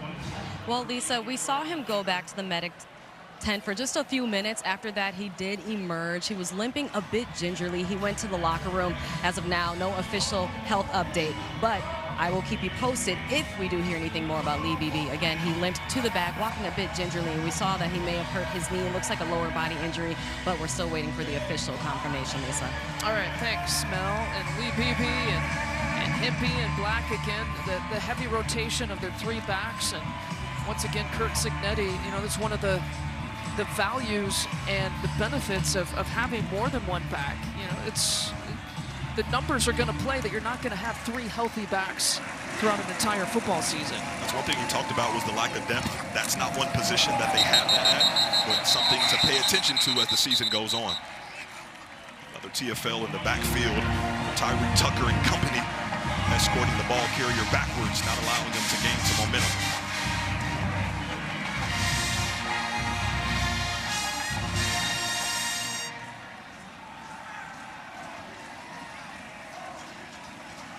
Indiana State going backwards, now 2nd and 14.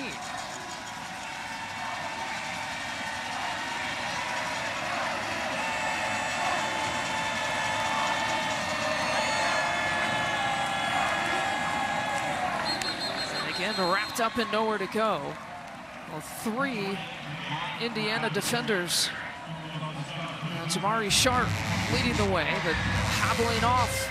This is where you got to make the decision, right? You're up 59-0 when you start pulling some of these starters. You got Illinois coming up next, the conference season coming up next.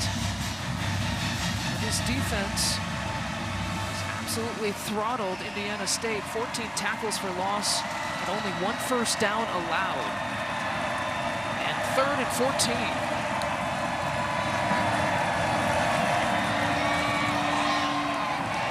Well short of the first down.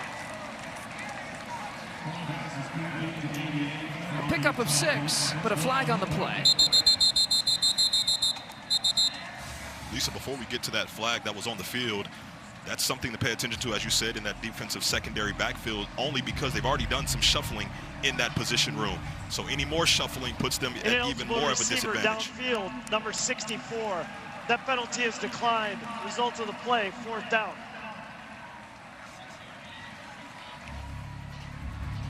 Got Illinois coming up next week, an Illini team that's 2-0. They play Western Michigan tomorrow night. That's a top 10 opponent. Yeah, they might be doing some Friday night viewing here. You look at that Hoosiers schedule from a season ago, they didn't face a ranked opponent, Lisa, until November. And here we are just getting September started, and the Illini already coming to town. So almost 430 yards of offense per game right now, about 49 points per game. So a foe that the Hoosiers have to be ready for. I'm sure the Illini doing some Friday night viewing of this Hoosier team here tonight, and Indiana will be doing some Saturday night viewing tomorrow on their next week opponent. 4:13 left. Punt of 45. Return of 11.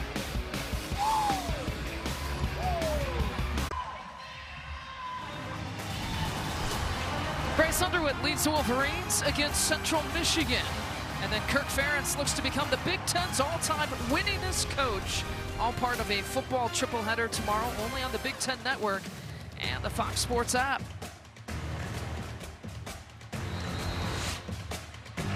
Big weekend of Big Ten football. Last weekend, the network for the first time had Ohio State and Penn State, the #1 and 2 teams in the AP poll, on the same day for the first time on the network. And Jared Thomas this week could be a little bit of history as Kirk Ferentz is chasing win 206. And Coach Ferentz has beaten UMass 4 other times, twice as a head coach at Maine, and then twice as a lofty linebacker at UConn. Oh, you have done your research. You got any other nugget on Anthony Herron, who's going to be calling this game again? Well, in that same season where he got honorable mention All Big Ten, 3 sacks, so the big fella was getting to the quarterback. You're ridiculous. We're busy this afternoon. First down pickup for LeBron Bonds, the true freshman.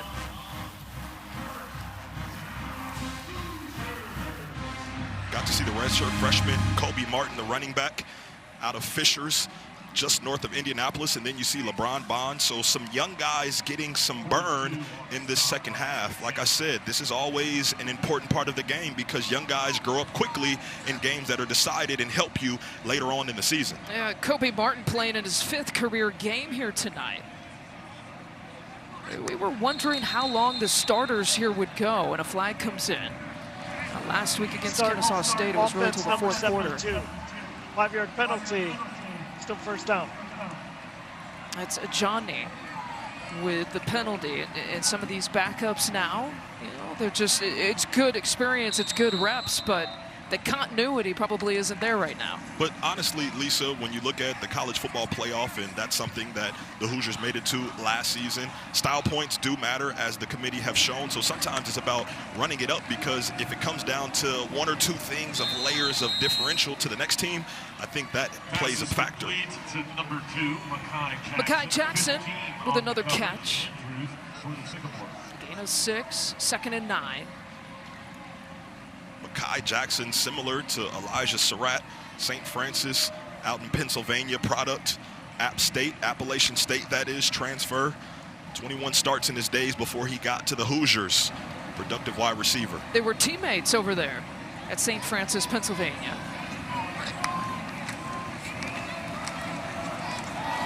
And a seam. He's open over across the 20-yard line. And Martin with a great run here for Indiana, a pickup of 22. There's just enough out there for everyone to eat here at this Hoosier dinner table. Just watch the patience, allowing the offensive line to do their jobs, and then you see the burst. Martin understands, I get some burn in this game. Let me take advantage of it, just running like a madman possessed. As a true freshman last year, Martin only played in a couple of games, was able to redshirt. No touchdowns yet in his career, but this drive might change that quickly. Mendoza directing traffic to Martin. Martin straight away. How about a first career touchdown? Kobe Martin. Lisa, I'm going to tie 2 things together, and it starts with that offensive line, because I just can't help myself being an offensive lineman, but that's Khalil Benson. This is a guy that was here from 2020 to 23, and then he missed the first half, was not available in the second half, was the lead blocker on that Kobe Martin touchdown. So 2 guys that are seeing some action in the second half, putting more points up for Indiana.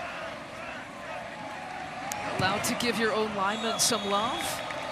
How about giving Kobe Martin some love? He covered, by the way, the last 42 yards on the last couple of carries. He did it quickly at that.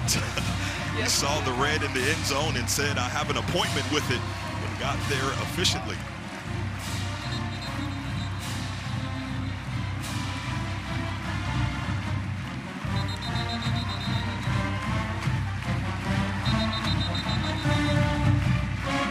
See Justice Ellison kind of chasing him down.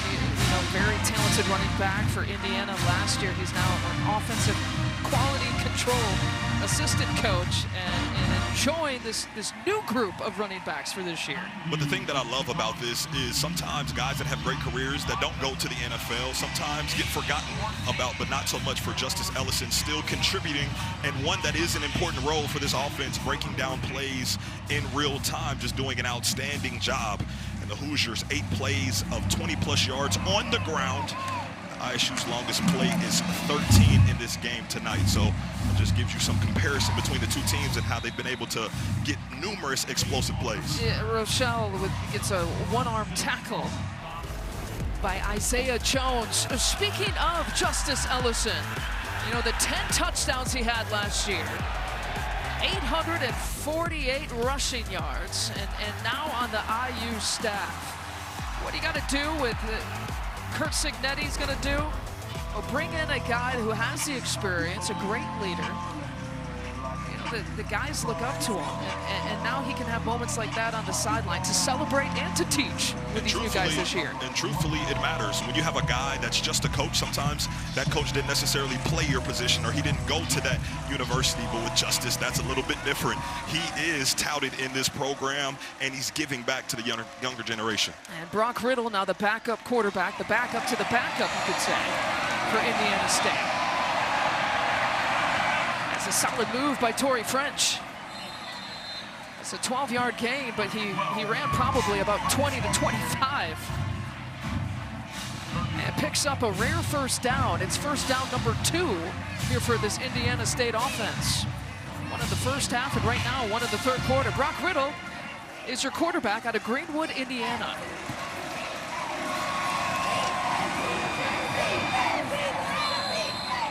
Against the backups, that's Deion Brown, who is marked just short, about a yard short of the first down.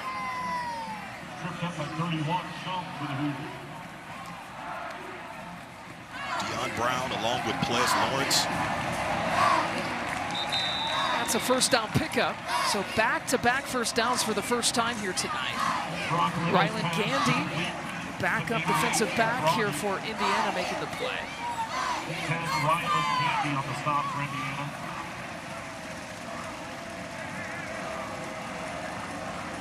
Oh, he wasn't ready for the snap. Riddle was looking for the sideline for the play call.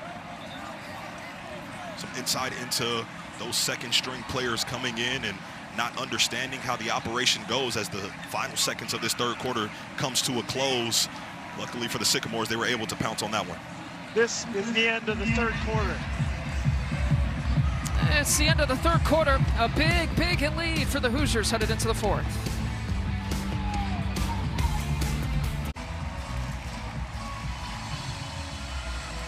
Start of the fourth quarter, big advantage for Indiana over Indiana State.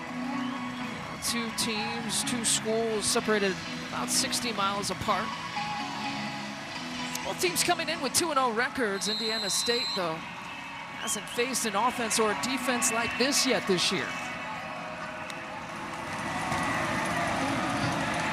Deion Brown taking the handoff. 28 on the carry, Brown. I was going to talk about it a little bit earlier, but Deion Brown and Nick Osho complement Ples Lawrence nicely out of that backfield. Those 3 guys are going to be important for the Sycamores going forward, so why not have some success at the back part of this game? It's a pickup of 7. And not going anywhere that time, Isaiah Jones.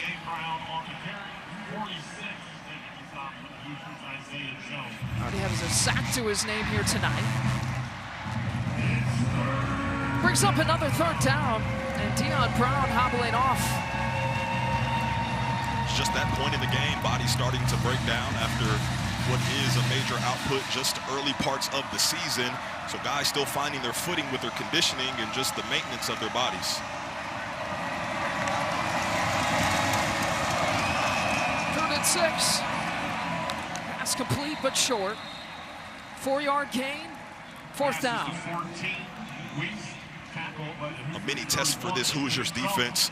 It's clear that Indiana State Sycamores are going to go for this. So let's see if this young bunch of defenders can force a turnover on downs, flying to the football as they saw the starters do. Anthony Chung, a Wisconsin native, a redshirt sophomore, making the tackle. 4th and 2. And they'll decide to punt it. I stand corrected. Trots out there. Trauma's 4th year at Indiana State as the punter for the Sycamores. And Mekhi Jackson lets it go. Takes an Indiana State bounce as they field it right at the 1-yard line. Beautiful punt from Traum. A punt of 45. Indiana backed up against it.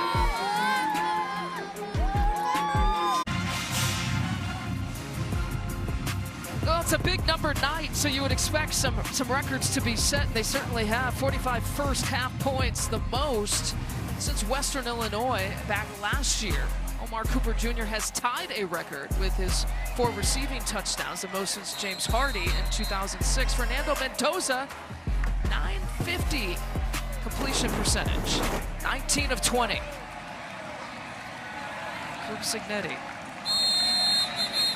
watching his team try to salt away here the 4th quarter minutes.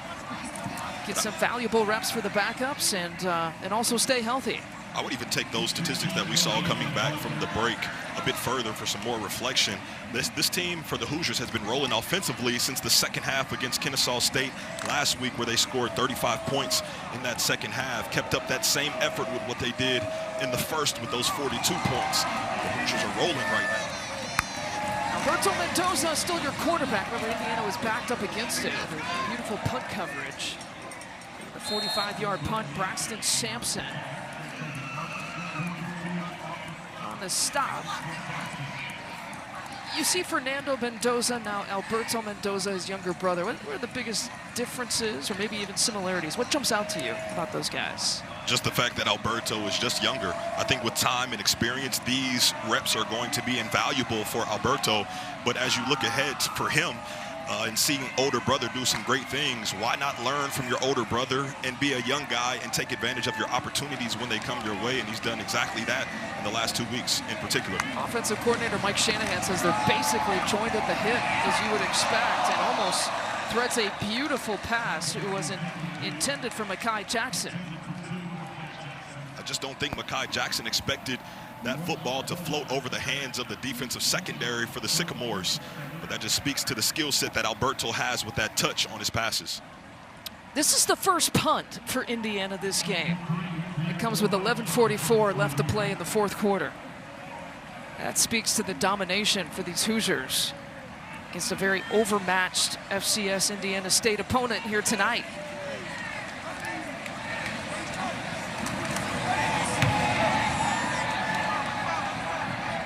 It's Quinn Warren, who's been the least used player here tonight for Indiana as the punter. And he's taken over again for an injured Mitch McCarthy. Warren's first punt's a good one, though. 57 yards. We'll take a quick timeout.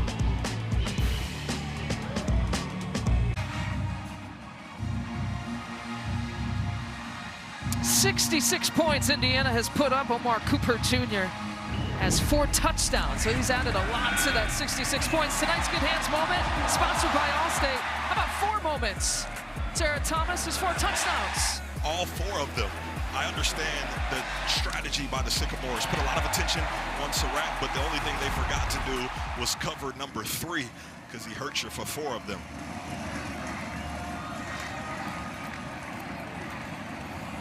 Snatching up all of our sponsorships, by the way. We had our Stanley Steamer performance in the first half. I think it all started with your mention of him in that first half. He heard you, then he just kept it going there. I mean, Elijah had 3 touchdowns a week ago, 97 yards, and Omar said, I can do something a little bit better, and he did exactly that. Over 200 yards and 4 touchdowns. Impressive night.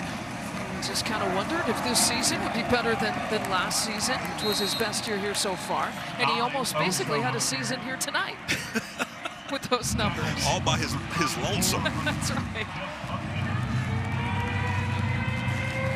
A couple of rushing touchdowns for this Indiana team. You're looking at it, and 7 receiving touchdowns for this team. Well, Cooper is 4 of the 7. And for those watching, it's going to be easy to say, well, we didn't really do anything on the ground. And I would say you didn't have to. Right. 3rd and 8.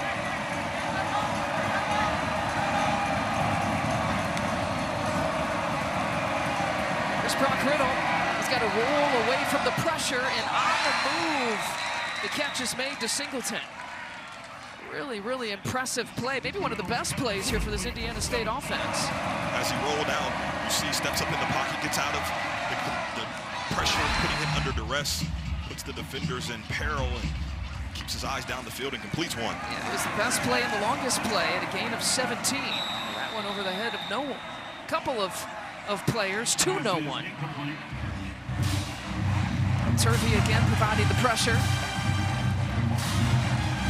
One thing that Coach Kurt Mallory talked about, the times that they've really stayed in games with these FBS schools, is they haven't turned the ball over and they've eliminated the explosive plays. And one of those things was checked, but the other one not so much. They just, from the start, gave up so many explosive, and it continued all night. And around. And so the play calling mixed up a little bit here on this drive. Turner drops him. Pick up a 4. Caden Turner, his 4th year at Indiana. Just 19 total tackles in his career coming into tonight. It's now 3rd and 6.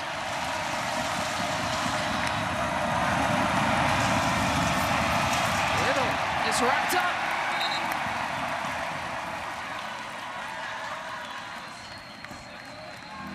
That was just a hey, diddle, safety up the middle. Jaja Boyd didn't even get a chance to get to the quarterback because all of his peers got there first. Coach Haynes dialing up the pressure even when the backups are in. William DePape with the 16th tackle for loss. Into punt for the Sycamores. 46, very strong. 2 back for the Hoosiers. Makai Jackson. Makai Jackson still back.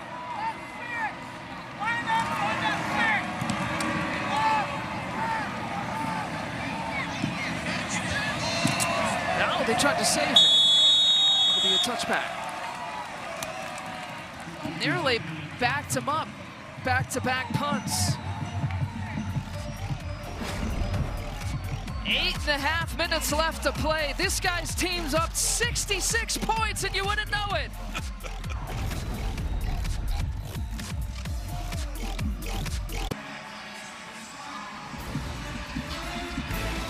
Wednesday, a star-studded volleyball doubleheader comes your way. First, Penn State battles Pitt in a top 15 showdown. Then 6th-ranked Wisconsin faces Marquette in Milwaukee. Coverage begins at 7 Eastern, 4 Pacific on the Big Ten Network and the Fox Sports app. Milwaukee's a great place to be, I hear. Yes, it is. Yeah. Somewhere that you spend a lot of your time. That's right. People should come visit. Come to a Bucks game if you want.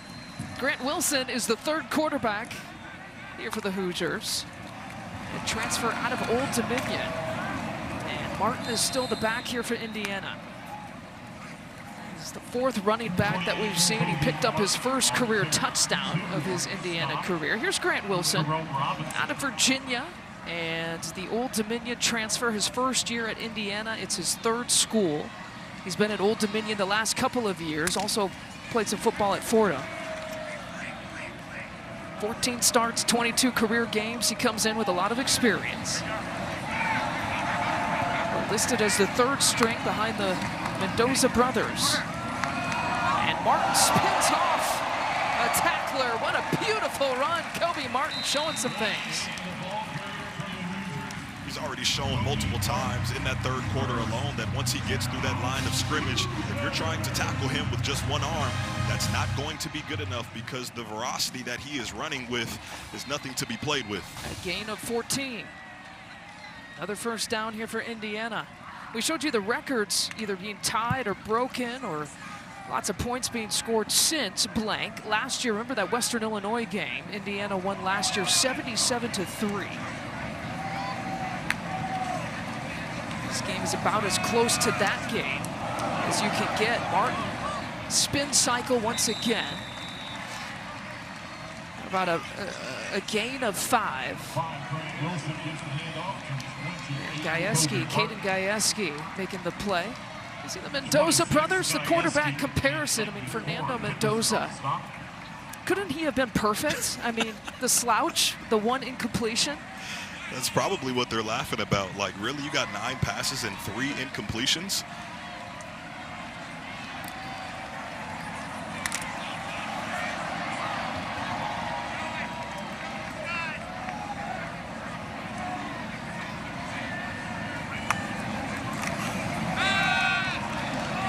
Right at the sticks and stretching for it. Mekhi Jackson.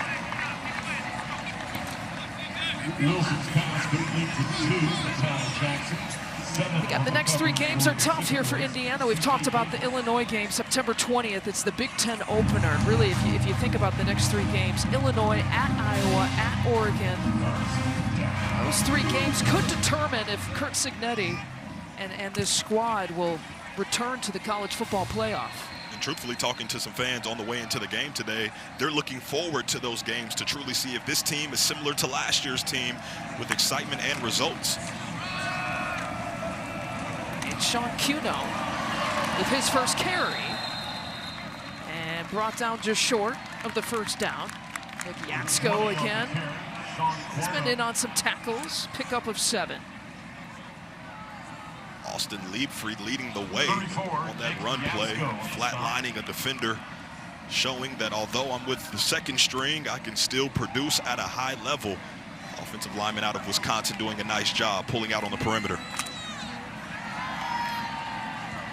You know, Jerry DiNardo, who loves to also break down the offensive line, would just be so proud listening to this. This is a hello to you, Jerry, coach, if you're watching. Cuts it back, Cuno. And gains the first down. 20, Sean Cuno. Still to come, the football doubleheader continues out west when UCLA takes on New Mexico at the Rose Bowl. That's tonight at 10 Eastern, 7 Pacific, only on the Big Ten Network and the Fox Sports app. 2 things with that game, yes. Lisa. UCLA looking to get in the win column. Yes. They're starting this season 0-2 for the first time since 2019, but also the only team that hasn't scored in the first quarter. So maybe that's a good starting point for them as they play that one at home.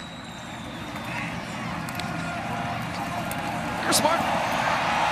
Tripped up, he keeps going and falls forward. Yatsko again with the stop, a gain of 17.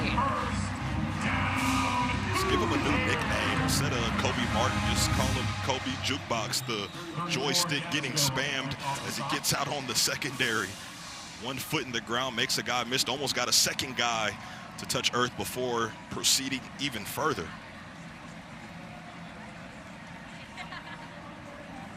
.284 yards on the ground, 379 passing yards for this Indiana offense. Over 600 total yards. And still going. And there's Martin. 28 on the carry for Indiana. Want some football trivia? Just ask Siri.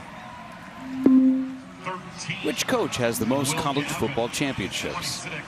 Caden Gajewski on the stop for Indiana State. Jared Thomas, you've done research all night. I'm gonna go Mr. Saban. Mr. Saban. I feel like that's a safe bet. Bear Bryant. Yeah. The guy before him. Right, exactly. Martin cutting it back. He's looking for touchdown number 2, just short of the goal. 28, Kobe Martin on the carry.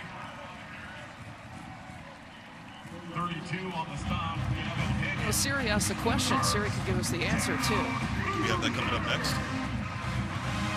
Got to go to Siri to get it. First and goal.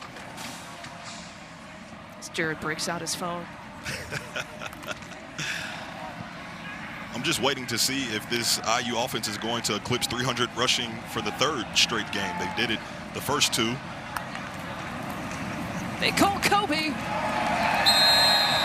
And for another touchdown, Kobe Martin.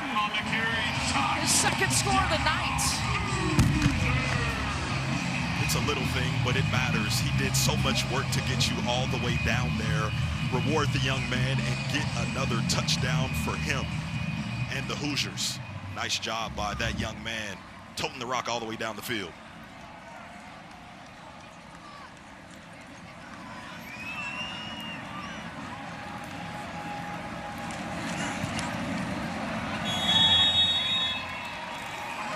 Indiana has put up 73 points against Indiana State. 2 minutes and 18 left before this one is complete. Kurt Signetti knows what's coming. He wants to see better execution, and better performance, better improvement from weeks 1 to 2 to now week 3, because this is what's on the horizon. We talked about the next 3 games coming up. That big one right here, September 20th. It's been sold out for a while. In fact, the next 3 home games here for Indiana are sold out. They go to Iowa City and then to Oregon. And then you got Penn State waiting in November. It helps when you're 11-0 at home, something that you talked about at the start of the broadcast, going into some of those home matchups in the Big Ten, but also want to bring it back to the run game, something that they can live and stand on the rest of the way. This is now 14 of 16 games under Coach Signetti that they've gone for multiple rushing touchdowns. So they don't just do it in the air, they do it on the ground as well. Special teams tackle, Ja Boyd.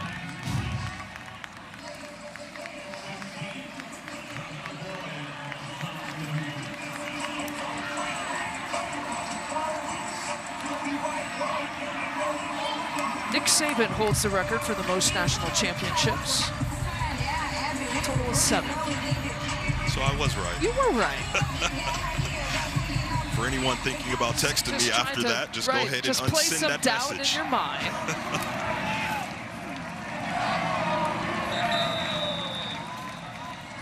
And Jared Thomas did not Google that, just for the record for everyone. Just right here between the ears.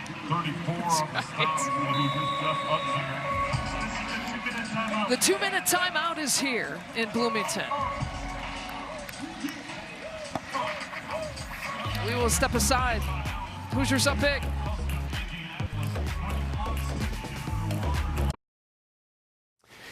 Mike Hall and Howard Griffith with you here in Chicago. I think Indiana's going to win. I said it at halftime. I stand by it, man. You did, and I have to agree with you, but now is an opportunity for them to start to look forward to this Illinois matchup. This is going to be a great game for both teams. Oh, man, next week. Going to be real fun for Indiana and Illinois next week. Hey, this is just the first of 2 games for us. We got UCLA and New Mexico. The Bruins trying to get their first win of the season. That's coming up in just a little bit. For now, back out to Jared and Lisa.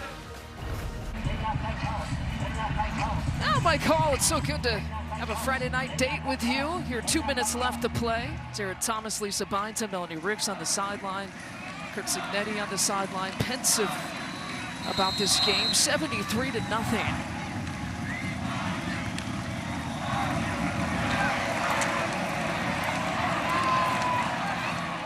Indiana wrapping up there. 7 on the field. Wednesday, a star-studded volleyball doubleheader comes your way. First, Penn State battles Pitt in a top 15 showdown. Then 6th-ranked Wisconsin faces Marquette in Milwaukee. Coverage begins at 7 Eastern, 4 Pacific. The Big Ten Network and the Fox Sports app. So many ways you could describe Indiana's domination here tonight. One of those ways, they don't have a takeaway tonight, but yet they have 73 points. But they sure took away the heart of Indiana State pretty early in this one. Well played on 3rd and 2. And the pitch, a first down gain. 7, St. Louis on the carry. Angelo St. Louis getting his first reps here of the night in the final 2 minutes.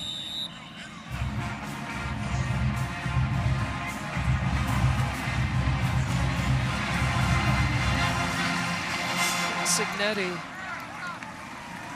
There's a chance to enjoy things and enjoy a night like this. He certainly has the chair to do it, I would say. One thing that fascinated me about this was his wife actually wants to get rid of it for so many reasons, and I'll let you tell the story because no one tells a better story than you, Lisa. Well, he got the chair like 36 years ago and hasn't let go of it. It's worn, it's faded, it's that teal color. His wife hates it, but he won't let go of it. So there's the story. But the won't let go of it is so interesting because he talks about in the 8 coaching stops that he has, that's the go-to where he feels the most comfortable. But sitting down with him yesterday, he never feels comfortable because the Sig way is being never satisfied. That's true. So for him to be satisfied in that chair, it really blows my mind. I love the fact that we talked to him about it last year. He said furniture companies were calling him when the story came out. Kurt Mallory, handshake with Curt Cignetti. Indiana, the largest shutout win since October of 1901 when it was 76-0. Indiana's total yards, 680. Over 300 on the ground, 300 in the air. That includes the shutout. And 11 straight wins at home. That is a new program record. It's called a history night right there. As this Hoosier team goes throughout the rest of this season, they look back on this game, not just this year, but years moving forward. A lot of history was made, and hopefully for them, they can build on it as they go into Big Ten play. Absolute domination, an undermanned Indiana State team, but with eyes on the conference season here coming up next, and a ranked and very talented Illinois team is coming to town. They just went on the road and beat Duke, something that hasn't been done on the road against an FBS opponent in a little bit for the Fighting Illini. So I know they're going to be jacked up to come into Bloomington and shake up that undefeated record for the Hoosiers at home. The Illini play Western Michigan tomorrow night. That'll be must-see TV for these Indiana Hoosiers tomorrow night. Let's check in with Melanie, who's with Coach Sig. Thanks so much, Lisa. Congratulations on another record-setting win for you. First off, do you have any injury update for us on Lee Beebe? No, we don't. Okay, well, again, congratulations on the win. You talk about playing a complete game. How close did your team come to that tonight? I think pretty close. Defensively, the ones were dominant. The offense made plays. Some penalties on teams. Indiana State came out, played really hard early. We just had more bullets in our gun than they did. But we've definitely taken a step week 2 and week 3. Well, and speaking of, what steps from week 3 do you want to carry over into week 4? All the good ones. Thanks, Coach. Congrats. She got 2 smiles out of him, one at halftime, one at the end of the game. Our thanks to our producer, Brian Carter, our director, Doug Brown, Jared Thomas, Melanie Ricks working the sideline, Mike Pereira is our rules analyst, Ethan Cooperson, our statistician, Josh Peterson, our spotter. This has been an exclusive presentation of the Big Ten Network. Time for live game break, and Mike Hall, Howard Griffith, and Marcel Reese.